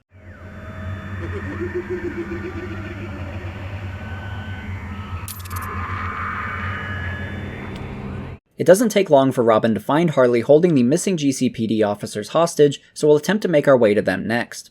Along the way, we're introduced to Robin's gameplay style and what makes him unique to Batman. Like Catwoman, he has his own attack animations, and he feels like a good balance between the two of them. He feels a bit faster than Batman, but he hits harder than Catwoman. His primary weapon is his bow staff, so you get some really cool animations as he flings it around to strike enemies. Robin's combat feels very smooth, and it's just as satisfying to play as him as it is with Batman and Catwoman. He also has his own gadgets. For example, he has a grapple gun, but instead of pulling things close to him like Batman does, Robin uses it to pull himself forward to traverse gaps or for a zip kick. There's also his bullet shield, which is my personal favorite. The shield can take some heavy gunfire for a time, allowing you to inch your way closer to gun-toting henchmen. When you're close enough, you can bash them with the shield, leaving them vulnerable to a takedown. Another really fun gadget he has is his Snap Flash, where he quietly places a device on a henchman. This device can later be detonated at a distance, incapacitating everyone in its blast radius. Those last 2 gadgets in particular are 2 of my favorites in the game, even compared to Batman's, so I'm really enjoying my time as Robin. As we move through the steel mill, we eventually come across some henchmen who found Batman's utility belt. Batman's not around, so it raises a lot of questions to his whereabouts. We'll get another solid combat section here as we take out all these thugs, before stepping in to investigate the belt for ourselves. This transitions us away from Robin to 2 days ago, back in the shoes of Batman. Batman approaches Gordon, who tells him that Harley is holding some of his men hostage in the steel mill. He's worried it's a trap for Batman, but Batman insists on heading in alone first. Just as a quick aside, I think it's crazy how little we see of Gordon in this game. His first appearance was during the final cutscene, making the DLC his second appearance. That's wild to me since he's usually such an important ally to Batman. Typically you'd expect him to be more integral to the story, but he was left on the sidelines of Arkham City. The story reason is that Mayor Sharp kept Gordon at bay, railroading any inquiries or investigations he attempted to conduct into Arkham City. That's also why he sent a covert squad of his best men into Arkham City to work undercover as part of Penguin's crew. So story-wise, it makes a lot of sense, I'm just not used to seeing so little of Gordon, so it's nice to see him show up in the DLC. But from here, we make it inside the steel mill into the room where we previously found Harley's positive pregnancy test. The room is now set up with a crib in the center, but it's littered with many other pregnancy tests, all of which show a negative result. The box in the crib very blatantly states that the test may result in a false positive, so this is very clearly telling us that the original test was a false positive and that Harley was never pregnant. This is a really strange turn of events though, because why even have the positive pregnancy test in the first place? To add to that, if you beat the game on New Game Plus, you can even hear Harley singing Hush Little Baby, indicating that this plotline was planned to be carried out into the next game. Hush, little baby, don't say a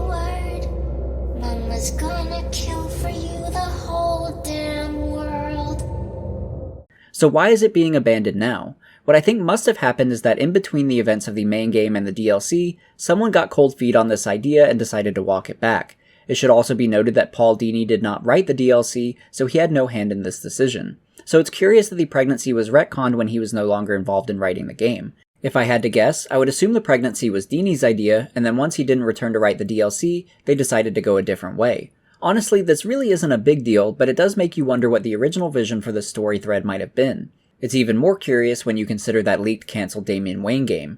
In my opinion, it seems like Rocksteady and Dini might have wanted to follow the themes of cycles repeating themselves and sins of the father. We talked earlier about how Bruce may have unintentionally gotten Talia pregnant, and that Damian Wayne could have been born prior to the events of Arkham City. If Harley had a child with the Joker, it wouldn't be a stretch to imagine these children butting heads in the future. They definitely have motivation to do so now too. Joker killed Damian's mother, and I'm sure Joker's child would blame Batman for the death of its father. So the two children could easily hate each other's parents from the beginning, setting up their eventual clash. If Damian were to take up the Batman mantle from his father, it wouldn't be surprising if the Joker's child also took up the mantle of Joker, setting up a new era of Batman vs. Joker. Thematically, I think this would be a pretty cool concept to play with from a storytelling perspective, and I wouldn't be surprised if this was the original idea. This negative pregnancy test retcon takes this concept away, but it's still interesting to speculate on. Going back to the gameplay though, Batman eventually finds a cop tied up and attempts to rescue him. Before he can do so, Harley shows up with her men, and we can see she's gone through another redesign, making her look more like a grieving widow, which I think was a nice touch. She attempts to shoot the cop, but Batman jumps in front of the bullet and gets knocked out. One of the henchmen takes off his utility belt, and after a couple seconds, it gives him an electrical shock, so he leaves it on the ground. The remaining henchmen drag Batman away, and we transition back to Robin. As we progress further, we find a room that proves Harley has truly lost it. On the walls are scribblings about Joker and some drawings she's made. One states that she believes Joker will return from the grave and that they'll be happy again.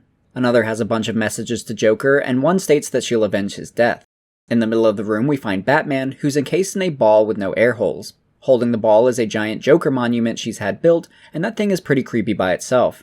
It seems Harley's plan is to suffocate Batman, so we need to act fast to save him. Luckily, Harley accidentally tells us where she's hiding. You'll never find us. You don't even know that there's a shipyard here, do you? Harley,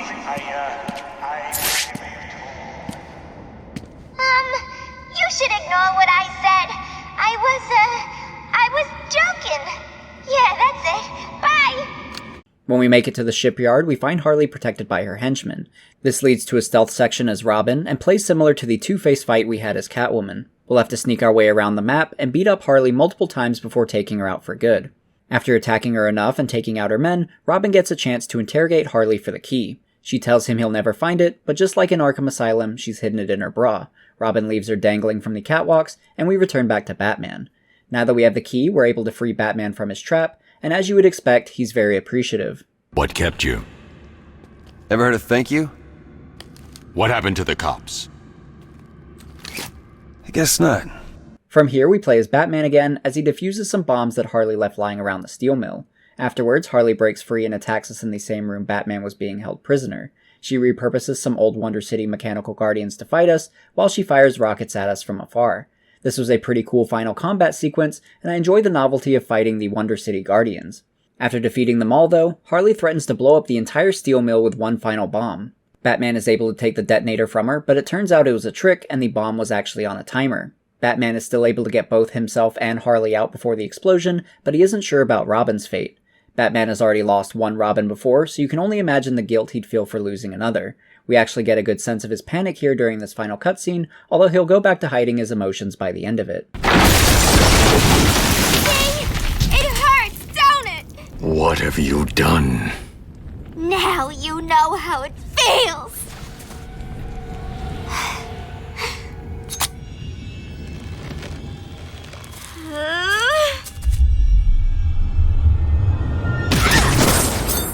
Robin makes a stylish return and saves Batman from Harley Quinn. As relieved as Batman must be, he doesn't show it, only asking if the cops are safe too. Once he learns that they're alright, he pretty much just leaves. Hey, kid. Is he alright?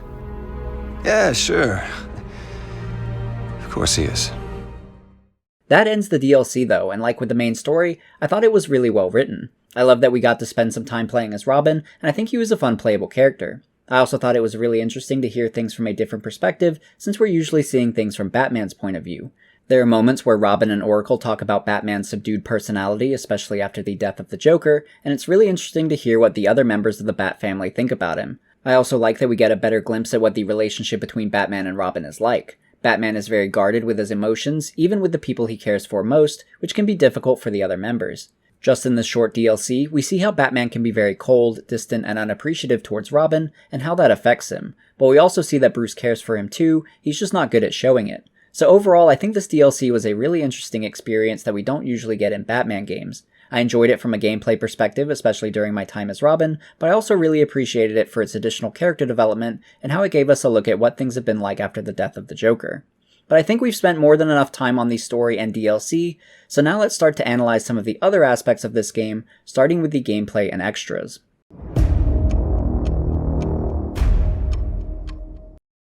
Even though Batman has been busy battling some of his biggest foes while also trying to avoid dying of poison all in one night, there's still plenty of other characters in the game who are vying for his attention. We've run into some of them during the main events of the game, but if you'd like to engage with them further, you can do so through side missions. There are a variety of them, some of which are pretty awesome, so we'll discuss those next.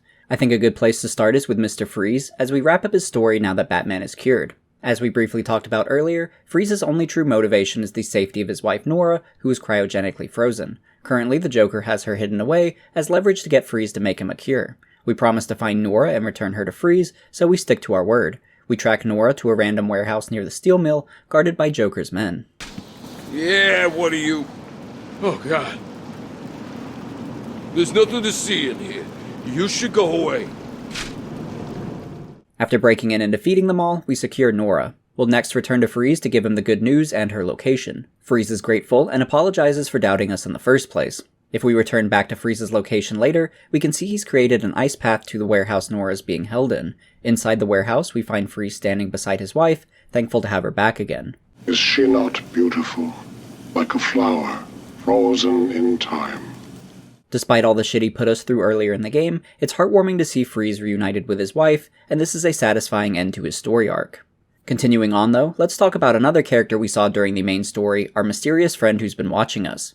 Throughout key moments in the game, we'll find him off in the distance monitoring us. When we approach, he'll leave a symbol on the ground and disappear. When you put all of the different symbols together on your map, you'll be able to pinpoint a location. This takes us back to the church, where we find one final symbol and get our last conversation with our mysterious friend. He reveals that his name is Azrael, and that he is a servant for the Order of Saint Dumas. Apparently, there's a prophecy involving Batman and Gotham that Azrael has come to warn us about.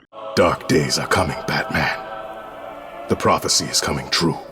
You are the warrior who will close the gates of hell. You are the one who will save this day. And in doing so, events will occur that you cannot stop. From the ashes of Arkham, the fires will rage and Gotham will burn. And you will burn too. As cryptic as it is, this prophecy will actually be very important in the next game, and this won't be the last time we see Azrael. So keep this prophecy in mind, since we'll definitely return to it in the Arkham Knight video. Moving on to the next side mission, we have Mad Hatter. At one point in the story, while we're suffering from the effects of Joker's blood, we have to rescue news reporter Vicky Vale from the inmates of Gotham. As we do, we see that the Mad Hatter has been watching us. We'll then get a message from Alfred saying that he's been able to create a cure on his own and has airdropped it nearby. This is a little too good to be true, but Batman still takes the cure and immediately passes out. When he awakes, we realize this was a trick by Mad Hatter, and he's got us tied up for his tea party. Mad Hatter is the same one who helped Hugo Strange create a mind-altering drug to control Warden Sharp, and it seems Hatter has similar plans to control us. Of all the side missions, this is one of my favorites, simply due to its style. It's so creepy the way the henchmen are wearing those mind control bunny masks, and I love the light blasting from the back wall, silhouetting Hatter. This part being in a first-person view makes it even better. To further control our minds, Hatter gives Batman a bunny mask of his own, and it's truly horrifying, especially the way it seems to warp the lower part of Bruce's face. Batman is now stuck in a hallucination, mentally fighting Hatter's mind control attempts. Gameplay-wise, it's just another combat section. Stylistically, though, this looks really awesome as we're falling down the rabbit hole the same way Alice did in Alice in Wonderland. Mad Hatter himself will eventually pop into the arena as well, and we'll have to work our way over to him and hit him. Defeating Hatter will snap us out of the hallucination, and we'll see all the havoc we've been causing in our dream state. We've been experiencing Batman's hallucination from his perspective, so it's really interesting to see the aftermath and realize that the enemies Batman was fighting in the dream were also criminals in the real world. Another villain we encountered pretty early on in the game was Floyd Lawton, aka Deadshot, who helped to welcome us into Arkham City. Deadshot has been busy and is taking out political prisoners in the city, even right in front of us. There are a number of signal relay points around the top of the tower. The specifications... After following the bullet trajectories, we'll find shell casings from where Deadshot fired his gun. Analysis of the casings helps Batman determine where Deadshot is storing his weapons, and it also contains a PDA showing his future targets. Bruce Wayne and Batman are on his list, but Jack Ryder is up first. Batman is able to locate Jack and swoop in at the final second to save him, ruining Deadshot's assassination attempt. Deadshot is now trapped on the rooftop, giving us an opportunity to subdue him. This final encounter is a bit simplistic though, and I would have liked more from it. Deadshot just stands in place and searches for us while we stealthily make our way towards him. Eventually, we're able to get under him and perform a stealth takedown, completing the side mission. It's a pretty quick and easy encounter, but if you want a really solid Deadshot boss fight, I direct you towards Batman Arkham Origins, where Deadshot actively searches for you and performs trick shots around the room. It's a lot more challenging, and it makes Deadshot feel like a threat, while still being true to the character. For our next mission, Bane actually makes a return. Last we saw of him, he was knocked into the river by the Batmobile. Bane's now in Arkham City, hiding out in an abandoned toy shop that seems to specialize in teddy bears. This is a fun nod to Bane's origins as a child, where he would carry around a stuffed bear he named Ozito. It seems teddy bears are of some comfort to Bane, which is probably why he chose this location as his hideout. Surprisingly though, Bane isn't an adversary to us here. He's found out that the Joker managed to send containers of the Titan drug to Gotham before his capture at the Asylum, and that the containers are being held in Arkham City. Bane wants to destroy these containers, so he asks for our help, and we split up to find all 12 of them. We'll do our part and destroy 6 containers scattered around Arkham City, and then return back to Bane.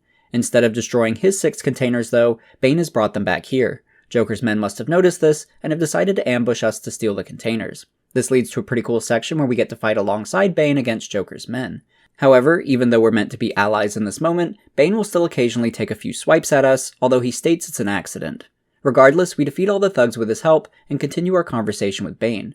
In a not-so-surprising turn of events, Bane has collected it all for himself and has no intention of destroying the containers. He then attempts to attack Batman, who is able to easily dodge out of the way and trap Bane in one of the rooms. From here, Bane has no choice but to watch as Batman blows up the remaining Titan containers, and hopefully, Titan is gone for good now.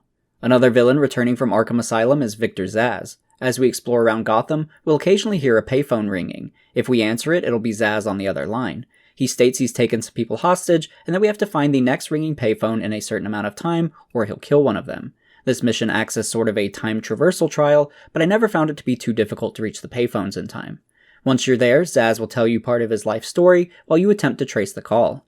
Zsasz never stays on the phone long enough for you to track him in one go, so you'll do this multiple times. Throughout each call, you'll hear more and more of his origin leading up to his first kill. As he describes it, when his parents died, he inherited a lot of money, but he gambled it all away. Left broke, his plan was to continue gambling in hopes of winning it back. He apparently came close, and ended up playing cards against the Penguin in the Iceberg Lounge. Penguin won, and Zsasz was distraught. With nothing left, he thought it best to go to the bridge and jump off of it. Before he could, a man held him at knife point, wanting money. Zsasz took the knife and killed the man, which was his first kill. At this moment, Zsasz became addicted to killing, and felt that it was his true purpose in life to bring salvation to Gotham through death. It was also at this point that he decided to carve tally marks into his skin to commemorate each kill. So yeah, Zsasz is crazy and incredibly violent. In my opinion, he's one of Batman's scariest villains too, because he seems the most realistic. I also have no doubt that he will kill the 3 hostages that he has, so we need to find them quickly. So after tracing Zsasz's location, we'll find him hiding out in a building near the steel mill. He's got the hostages locked up near him, so we'll have to quietly sneak up on him. Eventually, we'll get behind him and knock him out, rescuing the hostages. With Zsasz taken care of, let's now check out my favorite side mission in the game, the Identity Thief. Around Arkham City, Batman is finding dead bodies who have had their faces removed and covered in bandages. It's a gruesome crime, and it leaves you wondering who would possibly do something like this. Batman manages to find a witness to one of these murders, and they say it was Bruce Wayne who killed them. Analysis of another body shows the killer's fingerprints, and they match as Bruce Wayne as well. At this point, even Oracle is starting to consider the possibility that Batman killed these people, maybe while under the influence of Scarecrow, Strange, or Mad Hatter. Batman still continues his search for more evidence, and comes across another dead body. This time, the killer used bleach to cover his tracks, but Batman is able to use the bleach to create a trail back to the killer. Eventually, this trail leads to the killer's hideout. Inside, we find all the evidence we need to learn who the killer is, and we can even hear their voice journal describe their accomplishments. This role is also voiced by Kevin Conroy, for reasons that'll make sense shortly, so as you're listening to this next clip, keep an ear out for the similarities. This is the journal of Dr. Thomas Elliot. My work is complete. The pain, though still present, has been worth it. He will suffer for what he did to me. He will suffer the way I have suffered. As I look in the mirror, I understand how Leonardo felt when he finished the Mona Lisa, how Michelangelo felt when David was complete. My work has taken too long, but now it's time for my masterpiece to be unveiled. My new face is ready. I couldn't have put it better myself. I take it you're here to stop me? What do you think? I think you're too late. You're a killer, a psychopath. I will stop you. Really? But you look just like Bruce Wayne. It took time, of course, to find the perfect donors, to graft on the flesh, and finally to lose myself in order to create this. 6 people died. Unfortunate, but necessary to complete my plan. Why would you believe good old-fashioned revenge? To be honest, I don't care if you do. Wayne will suffer, and you will not stop me. I can see you have your hands full with Arkham City, but it's time for me to leave now. Pray we do not meet again. Next time, I will not be in such a generous mood. This villain is known as Hush in the comics, aka Dr. Thomas Elliot. Thomas Elliot was a childhood friend of Bruce Wayne's and grew up to be a successful surgeon, which explains how he was able to remove faces with such precision. He's also the one who was able to successfully separate the Abramovici twins for Joker, and it seems he used the money to fund this Bruce Wayne impersonation project. In the comics, the reason he's angry at Bruce stems back to their childhood. Thomas wanted to kill his own parents so that he could be an orphan and inherit their money, so he cut their brake lines on a rainy night. His plan almost worked, but Bruce's father, Thomas Wayne, was able to save Thomas Elliot's mother. Thomas Elliot is still pissed about it and jealous that Bruce got to be the wealthy orphan, so he's taking his revenge now. We also see Thomas much earlier in the game, since he's that strange bandaged man in the beginning who removed his own face. Thomas Elliot is hinted at even earlier in this series though, since we can find his name on the list of Arkham's doctors during Arkham Asylum. So it's pretty cool to see Rocksteady alluding to this character multiple times before his big reveal, and it makes coming across him at the beginning of the game even creepier, knowing what he'll become. Hush leaves us trapped in this room, but this isn't the last we'll see of him, since I believe he makes another appearance in Arkham Knight. On to our final side mission though, we have the Riddler. Riddler is back again to prove his intellect against Batman, and he's placed 440 Riddler trophies around Arkham City to do that. Many of these trophies are hidden within some kind of puzzle game and typically require you to use your gadgets in creative ways. Like in Arkham Asylum, there are also scannable puzzles where you have to locate something of interest based on a riddle. These are still some of my favorites because they flesh out the world more and give you additional details on the lore. For example, you can see Arkham Asylum off in the distance, still covered in Ivy's vines. This riddle gives us intel on how Strange sold the island to Tiger Guards who use it as a base of operations for policing Arkham City. After beating the story, you can also find the Abramovici twins together in the steel mill, and it seems their time apart has now concluded.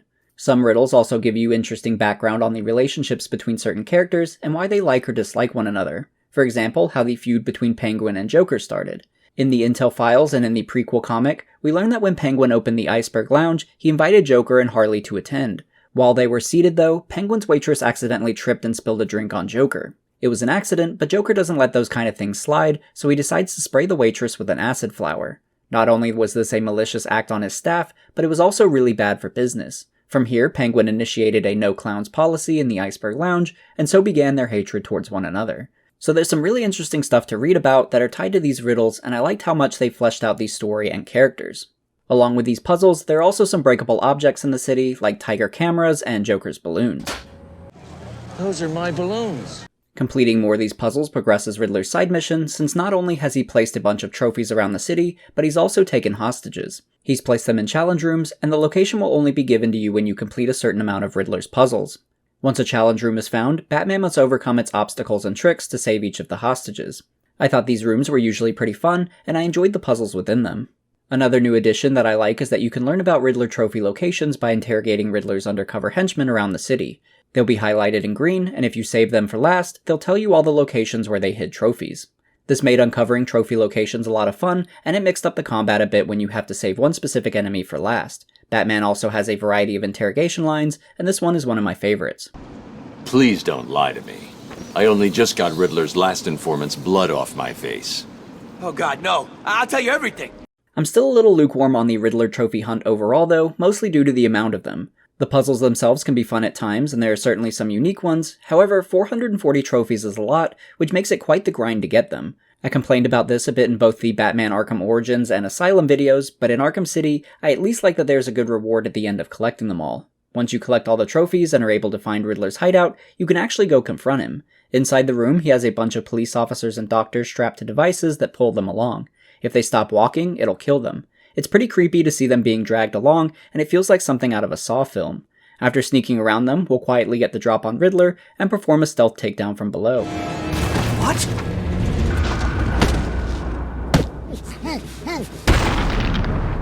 When Riddler awakes, he'll find himself strapped to the same device he attached to his victims, and he'll be forced to endlessly walk around like they did. Secretly, Batman disabled the device's ability to kill anyone, but Riddler doesn't need to know that.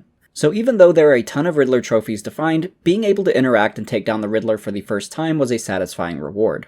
I do want to give Riddler some credit though, because he's been able to keep a pulse on all the shady things going on within Arkham City. He's even able to one-up Hugo Strange in his audio files, revealing that he knows what Strange has been up to. Good evening, Hugo. I believe it is time for our one-on-one. No. It is time for you to stop this and give up. My tiger guards will find you, and when that happens, I will perform the procedure on you myself. Procedure? Oh, you mean what you did to all those poor fools back at the asylum. To be honest, I think you did them a favor. How do I know that you requested access to all the most forgettable patients and proceeded to melt their brains with the help of that confused milliner? Or did you mean, how do I know that you have been providing the ex-warden with your own special medication? No doubt intended to render his synapses more malleable to your suggestions. Or maybe you are currently wondering if I know about the secret panel in your closet. How it slides back to reveal what you want most. How you sit, wearing that suit, crying into your hands as you question whether you are really worthy. So what was Riddler suggesting was in Strange's closet? Well, I think we can turn to the comics for that answer, specifically during a series called Prey. In that run, Strange is obsessed with Batman and figuring out his secret identity, to the point he starts to want to be Batman. Strange is also a bit of an incel, not able to get any girls, and on the one date he goes on, he can't shut up about Batman. Naturally, there's no second date. What Strange ends up doing though is kidnapping that same girl he had a date with, and then dressing up like Batman in front of her. Strange is certainly living up to his name, and continues to wear the Batsuit until his final confrontation with Batman. Another odd thing that Strange does during this comic is have dates with a mannequin he keeps in his apartment. At one point, he even puts his Batman mask over its head, which I'm sure is meant to symbolize his obsession with Batman further. So this kind of stuff is likely what Riddler has been witnessing him do, and that suit Strange wears while crying is probably the Batsuit. It certainly makes you look at Strange a bit differently in this game. Outside of the missions though, there's still a ton to do in Arkham City. In fact, you can find a lot of really interesting details within it, and some are more hidden than others. For example, you can fly down behind the Monarch Theater and find the location where Bruce's parents were murdered. Hugo Strange even leaves you an audio recording here, attempting to psychoanalyze you some more. How does it feel, Wayne, to stand on the very stones that ran with your parents' blood? Do you feel sad, full of rage? Or does that outfit help bury your feelings, hiding your true self? Oh, you are a truly extraordinary specimen. I look forward to breaking you. There are also a few references to the Scarecrow, who we haven't seen since Arkham Asylum, where he was presumably eaten by Killer Croc. It seems he's still alive and plotting his return, and we can find evidence of this around the city. To start, we find his mask on the top of the bridge, suggesting he's ditching his look from the first game. During the second Riddler challenge, we can also find some of his fear gas canisters hidden in the background. Using our cryptographic sequencer, we'll also come across a strange broadcast that just repeats a bunch of numbers. 9, 23, 9, 12, 12, 18, 5. People on the internet much smarter than myself were able to decipher these numbers, and they result in 3 messages. You will pay for what you have done to me. I will return, Batman. Fear will tear Gotham to shreds. The biggest tease towards Scarecrow's return, though, is on a random boat in the shipping yard. Using the cryptographic sequencer, you're able to gain access, and it's a really eerie atmosphere. We switch to first-person mode and enter the ship, only to find a bunch of bugs, as well as one lone thug in the back. If we zoom in on him, he'll yell in fear, but not at us. It seems Scarecrow used him to test some of his fear toxin, and it's still having an effect. We can also find a shipping invoice with a message to Jonathan Crane, aka Scarecrow. Jonathan, I hope you find everything to be satisfactory. Mr. Fine was very specific about the shipping details, and we have followed them to the letter. By now, you will have received the initial 15 shipments. They are in transit and will be with you shortly. Mr. Fine, who the message specifically mentions, is also known as the Broker. If you're a villain in Gotham, the Broker is who you want to contact about getting off-the-books real estate for your hideouts and lairs, and apparently unusual shipments. We can actually find business cards for the Broker in Zaz's hideout, suggesting that's how he was able to secure that location, and we can assume that the other villains in the game have done the same. As far as the bugs that Scarecrow is having shipped in, my assumption is that they have some kind of element to them that's necessary for Scarecrow's fear toxin. So the shipping container Easter egg shows that Scarecrow has big plans for the people of Gotham, and it's heavily teasing his appearance in the next game. We know he will be the main villain in Batman Arkham Knight, so we will definitely have a lot more to talk about regarding Scarecrow in that video. For now though, there's another interesting villain that we can find in Arkham City, and that's Calendar Man. Locked away below the courthouse, you can find Calendar Man hanging out in his cell. If you come visit him on specific holidays, he'll have a story for you regarding it. These stories are usually about his favorite murders he's committed on that holiday, and here are a couple that I found to be especially crazy. New Year's Day. Should old acquaintance be forgot and all that? I made sure she wouldn't forget me that day, didn't I, Batman? It was the first New Year's party I'd been invited to in a long time. But then I wasn't really invited, was I? The restraining order saw to that. Still, she and I had been close, or so I believed. And a new year means a new start. I admit, stepping into a crowded ballroom with a flamethrower was a bit dramatic. But what better way to melt the ice at a party? Perhaps she should have taken that cup of kindness from me when I first offered. Well, well, well, Batman. You listened well. You appear to understand the importance of dates, don't you? Let me tell you about this day of fools.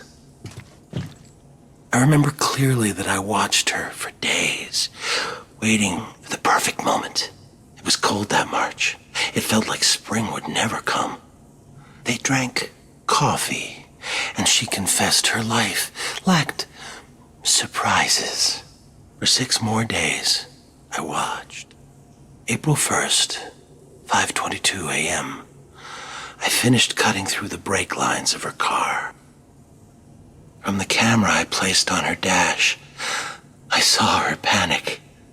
My only regret? She couldn't hear me yell, "Surprise." Surprisingly, there is one bonus Calendar Man story that you can find. Like with the Warden's secret room in Arkham Asylum, nobody found it, so Rocksteady had to tease it. This time, they did so by making a fake YouTube channel named JG Jor, which showed a clip of the beginning of this secret interaction.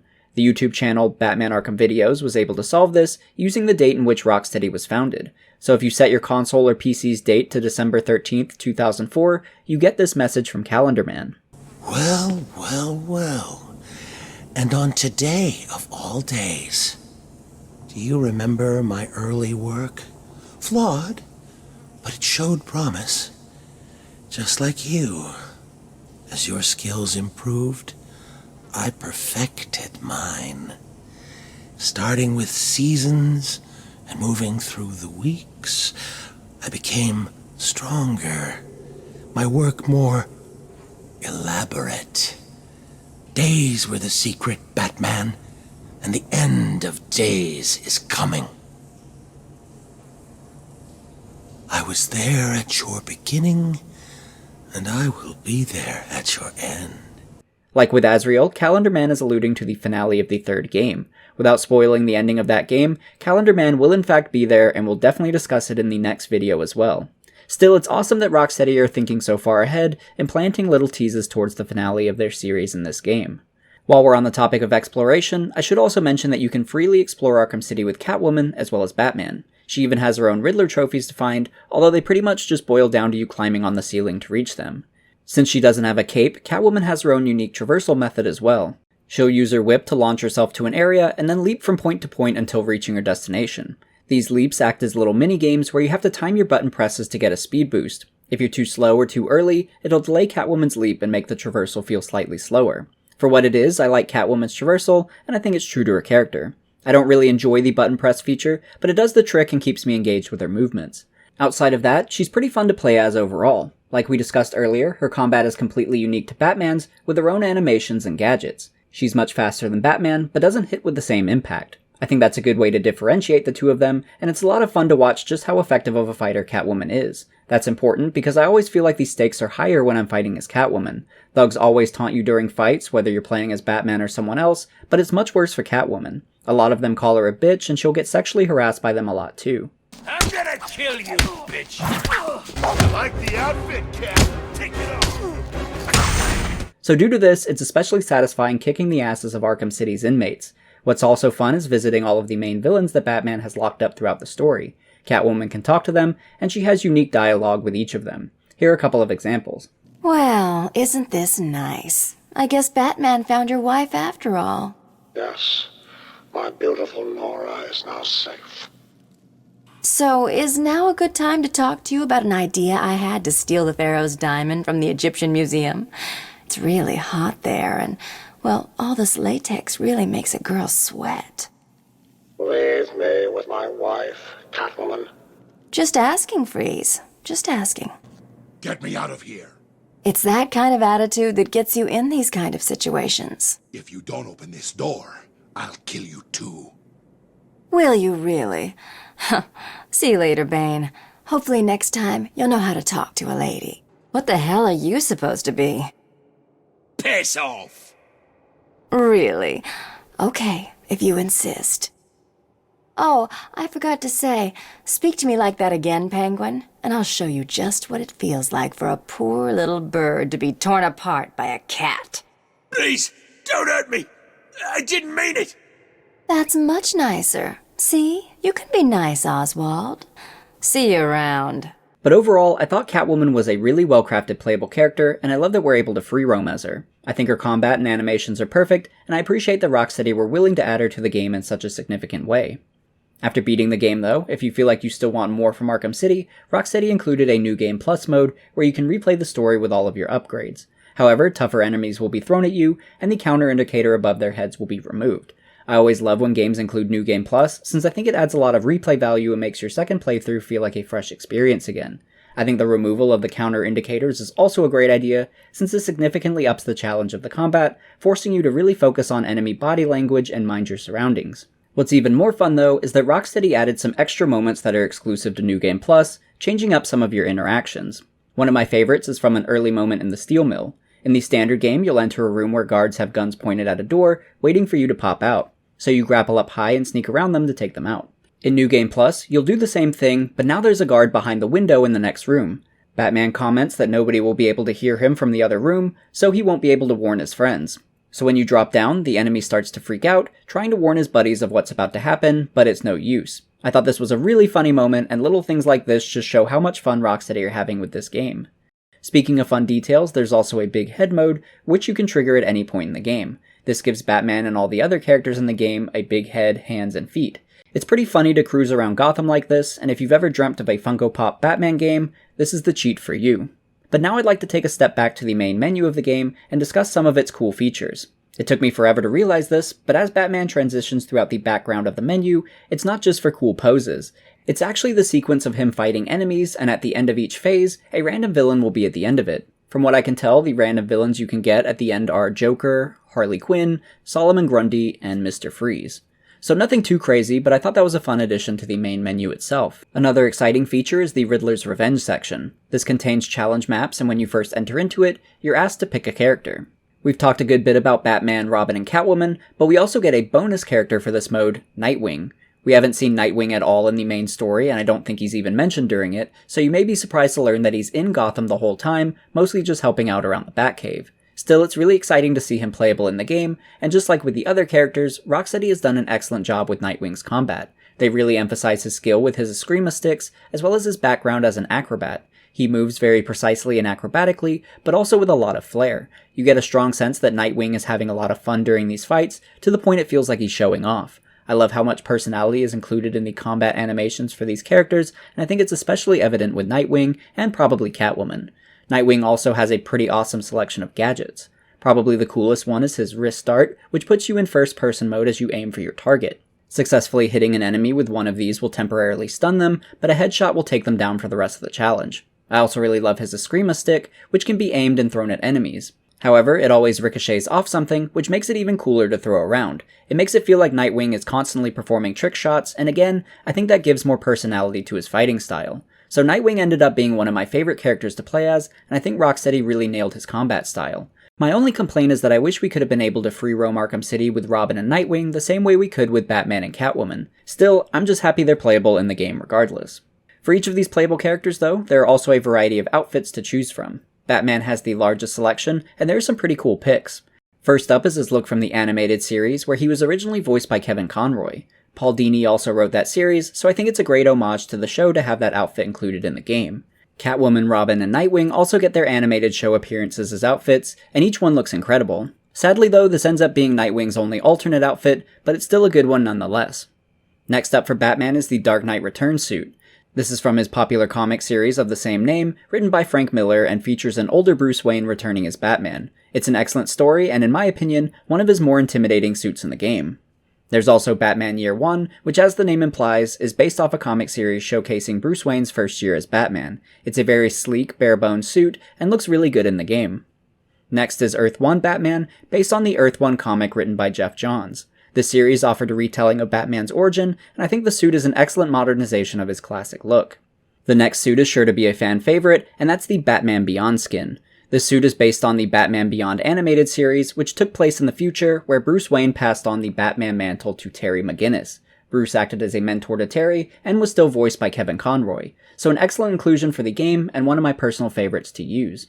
We also have the classic blue and yellow suit from the early days of Batman comics. We don't really see this look for him as much nowadays, since he typically sticks to gray and black, but this suit actually looks really awesome in the game and is probably one of my most used suits. There's also Batman Inc., based on the storyline where Bruce Wayne set up an organization to recruit and train new vigilantes to protect the world like Batman. Lastly, we have the Sinestro Corp suit. This comes from a moment in Green Lantern comics where Batman was chosen to wield a yellow lantern ring based on his ability to instill fear in others. Batman only had this suit temporarily, still it's a really awesome suit in the game, and definitely one of the more unique ones.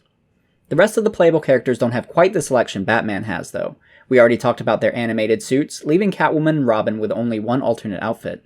For Catwoman, it's her look from the Long Halloween, a comic series I would highly recommend reading. Her suit is translated well into the game, and I think it was an excellent choice to include. For Robin, we have the Red Robin suit. Tim Drake took on this name after Batman was believed to be dead. Dick Grayson became the new Batman, and chose Damian Wayne as his Robin. Tim didn't believe that Bruce Wayne was actually dead, and went globetrotting in search of Bruce's true whereabouts, as Red Robin. The name unfortunately makes me think of the restaurant every time I hear it, but the suit is still really badass and looks great in the game. But those are the outfits and playable characters, so let's talk about Riddler's Revenge itself. Inside it are a variety of challenge maps for you to play, all of which come from levels in the main game. Like in Arkham Asylum, you can choose between either combat or stealth challenges, and there's also a campaign option, which allows you to complete a series of these together. There's also a custom option, where you can pick a combat or challenge map and add modifiers to it. These can either make the challenge harder or easier, and you choose which ones you'd like to enable. My favorite of the disadvantages is the one called One Arm Tied, and it disables your ability to see counter icons above enemies' heads. This alone significantly increased the difficulty of the fights, and I thought it was a really fun challenge. In Predator mode, One Arm Tied takes away your ability to perform stealth takedowns from behind. I never realized just how reliant I was on these takedowns until I had them disabled, and it really upped the difficulty. However, I appreciated that it got me thinking outside the box more, and forced me to get creative with my gadgets and the environment. As fun as all of these challenge maps are though, I think the best ones are within the DLC. Starting with the Predator maps, you can go to locations that weren't in the main game, and are exclusive to Riddler's Revenge. One of these locations is the Batcave, and it's a lot of fun exploring around it. You can even find the Batmobile in all its glory.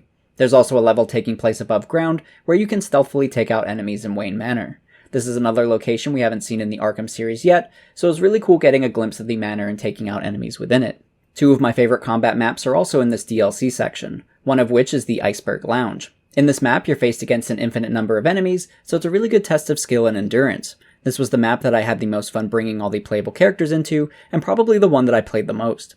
The background holds some fun appearances as well. Firstly, we can find Killer Croc hanging out in the back, having a drink and watching the show. We can also find the Penguin, reacting to the fight as it plays out. My other favorite map is called Freight Train. In this one, you fight your way through a train to try and reach the front of it. What really elevates this one though is that it plays like a side-scroller. You can't rotate the camera, and it stays in a fixed position as you move forward. Somehow this made the fights feel all the more thematic, reminding me of some of the one-shot hallway fights in the Daredevil series. Visually, I thought this map was one of the best, and I couldn't help but bring each playable character into it. At the end of the fight, you also get to battle against Black Mask, which was nice since we really only saw him at the beginning of the game, getting tased by Tiger Guards. This level is also from the prequel comics, as there are a couple issues centered around Black Mask's escape and recapture from Arkham City. Like we discussed earlier, Batman, Robin, and Nightwing fought through this train to subdue Black Mask as he attempted to flee Gotham, so it's cool getting to play out this comic in the game. Those Wayne Manor missions are also likely based on the prequel comic as well, since there's an issue where Tiger Guards swarm Wayne Manor and it's up to Robin and Nightwing to defend it. So overall, there are some really awesome challenge maps to play around with outside of the main game, and they do an excellent job of boosting the replay value, as well as providing you with fun ways to engage with the combat mechanics further. I think you'll want to do that often, since the free-flow combat system is so greatly enhanced in this game compared to Arkham Asylum. There are nearly twice as many moves and animations in this game compared to Asylum, and it makes the combat feel even more seamless, as Batman is able to respond to incoming attacks in a variety of ways. One of my favorite new inclusions is that you can counter multiple enemies at the same time now, making it feel like you truly are taking on a crowd of enemies at once, instead of waiting for them to attack one at a time. Enemies have a wider variety of weapons to use as well, keeping you on your toes as to how to deal with each one. I also love that Batman uses the environment around him to attack his enemies. If you're near a wall or railing, Batman will likely slam an enemy into it to deal damage. You can do the same thing during interrogations, where Batman can hold an enemy over a ledge if the interrogation is triggered near one. So there's a lot more depth to Batman's combat and interactions with enemies, and I think every addition is an impactful improvement over the original. That goes double for the boss fights in the game. My biggest complaint for Batman Arkham Asylum was that the boss fights felt rushed and lacked excitement. In Arkham City, the fights are so much better. Each one feels unique, inventive, and exciting, making them one of the biggest highlights of the story for me. It's so cool to see Rocksteady take one of the weakest aspects of their last game and turn it into one of their biggest strengths as well. It shows that Rocksteady are constantly working to improve their skills and make the best game that they possibly can. And that's ultimately how I feel about the gameplay overall. Rocksteady didn't just copy and paste what worked in Arkham Asylum and use it in City. They used it as a starting point and tried to push their limits as far as they could, and it absolutely shows. From the exploration to traversal to the combat, everything feels bigger and better in this game. With gameplay this good, it makes me appreciate just how much replay value there is in it too, and how much extra side content there is to experience. I never wanted to stop playing this game, and with all these side missions, hidden secrets, Riddler's Revenge, New Game Plus, DLC, etc., I feel like I can spend dozens of hours in Arkham City and not get bored. So I really have no complaints with the gameplay and extra content in Arkham City, and I think Rocksteady have really outdone themselves in this title.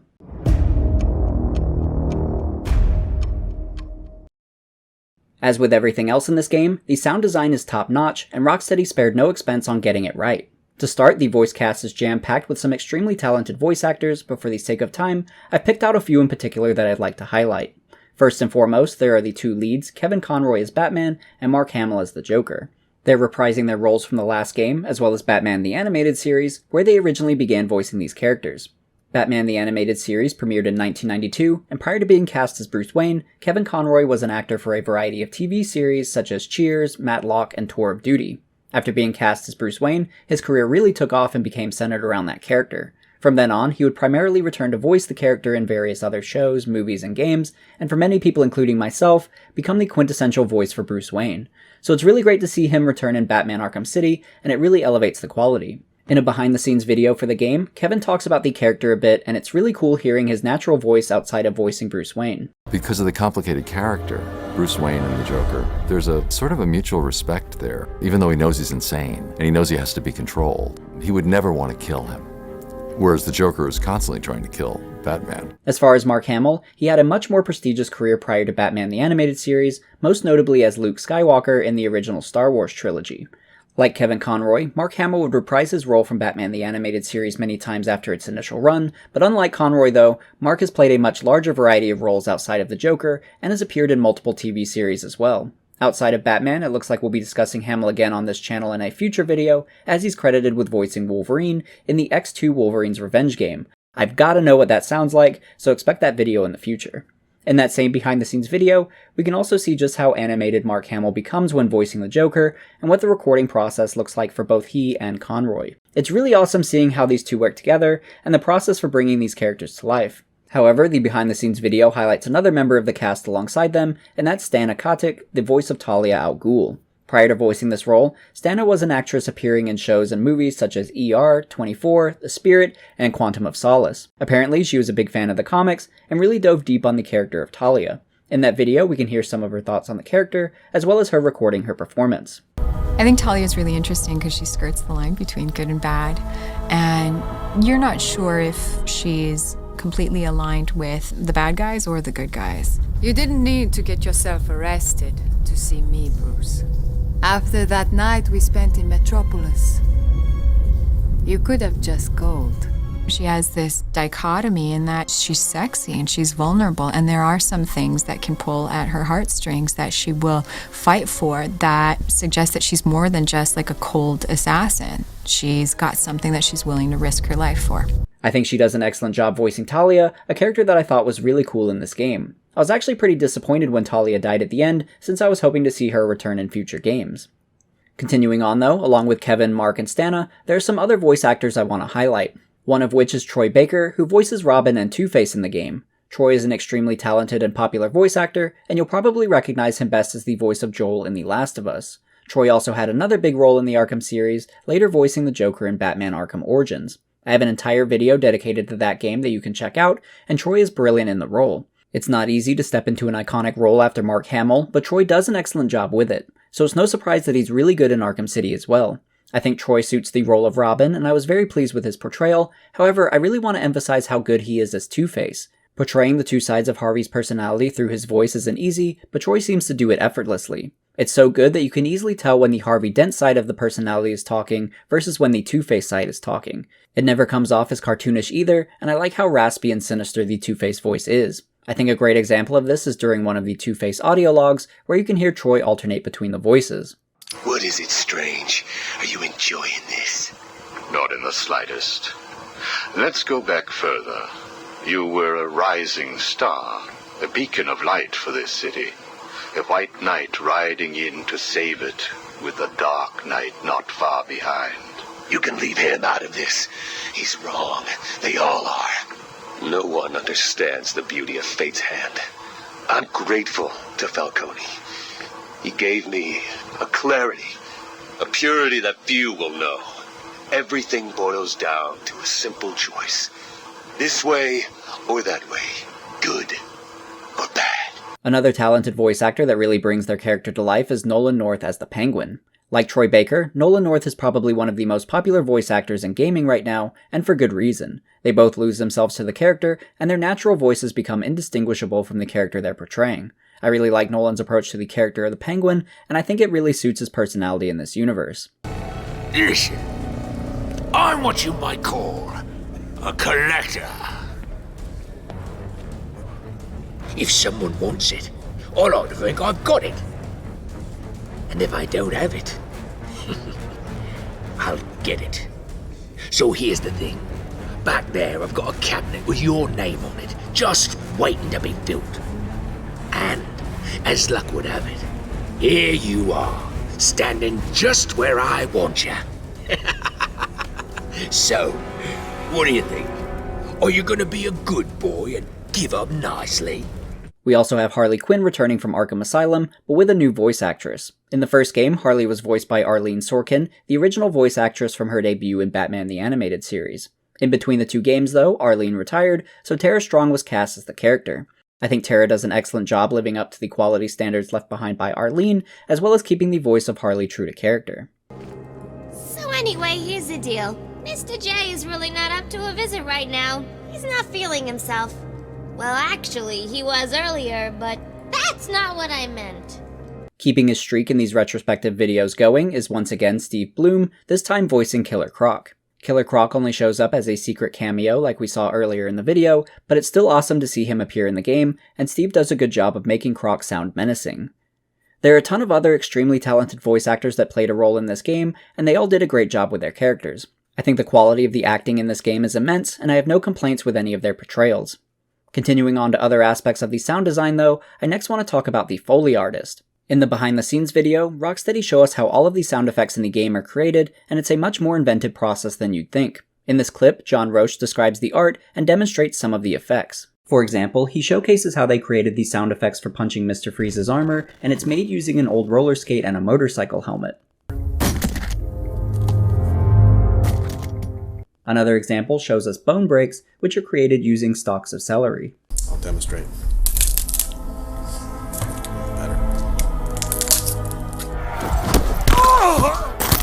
Foley artists have one of the most fascinating jobs in movies and games in my opinion, and I always think it's so interesting to see how they make such specific sound effects using everyday items. Next, let's talk about the music in the game, composed by Nick Arundel and Ron Fish, as well as the overall sound design during gameplay. Just like in Asylum, the sound design is incredibly atmospheric and does a good job of immersing you into the world of Arkham City. To demonstrate this, I picked out a couple clips to give you a better sense of the game's music and sound effects and how they come together in the game. To start, here's a clip of some of the traversal. Despite how chaotic Arkham City itself is, it can be incredibly relaxing to glide around the city thanks to the calming ambience of the sound effects and use of silence instead of background music.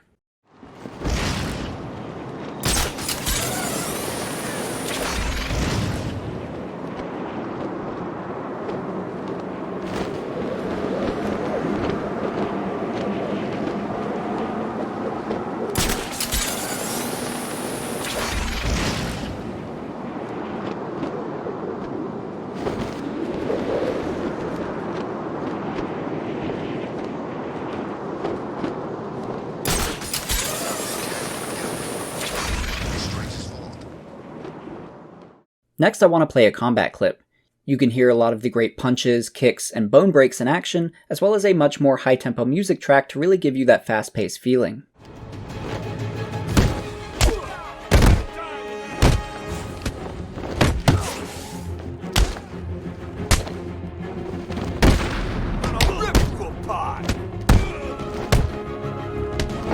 This'll be easy, Battery!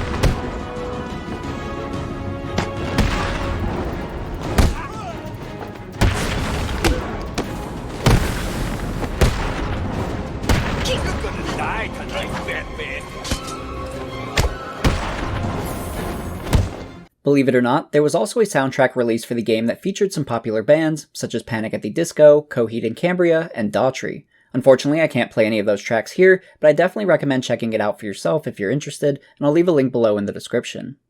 Overall though, I thought the sound design of the game was incredible, and did an excellent job of immersing me into its world. It's no surprise that the audio quality is so good when you learn Rocksteady utilized some of their Hollywood connections to achieve this. For example, using Foley artists from the Dark Knight movie, as well as getting the guys who got authentic sounding gunfire audio for the Inception movie to do the same thing for Arkham City. Rocksteady had a high bar for quality, and they exceeded it on every level, and the game is all the better for it. Batman Arkham Asylum was a pivotal moment for the superhero genre, pushing the boundaries for the quality levels we can expect from those games. It was an impressive feat, and featured a lot of inventive ideas and overall creativity. Exceeding such a quality standard for the sequel seems like a daunting task, and I think many fans would have been accepting of a game that just felt slightly better than Arkham Asylum. Rocksteady didn't take the easy route though, and continued to push their limits in an effort to create the best Batman game they could for fans. The result is a game that feels far superior to the last game in every category. From all the additional animations and mechanics in the free-flow combat system, to the amazingly detailed open world, to the top-tier audio quality, all the way to the expertly written story that seems to leave no stone unturned as far as background details.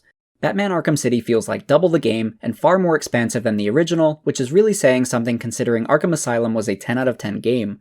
I think what's even more impressive to me though, is that Rocksteady seemed to stick the landing on every aspect of this game. Sure, there are some things we could find to nitpick, but the overall quality of this game is outstanding on every level. With Rocksteady being so ambitious and pushing their limits so far, you'd expect some aspects to not quite hit the mark.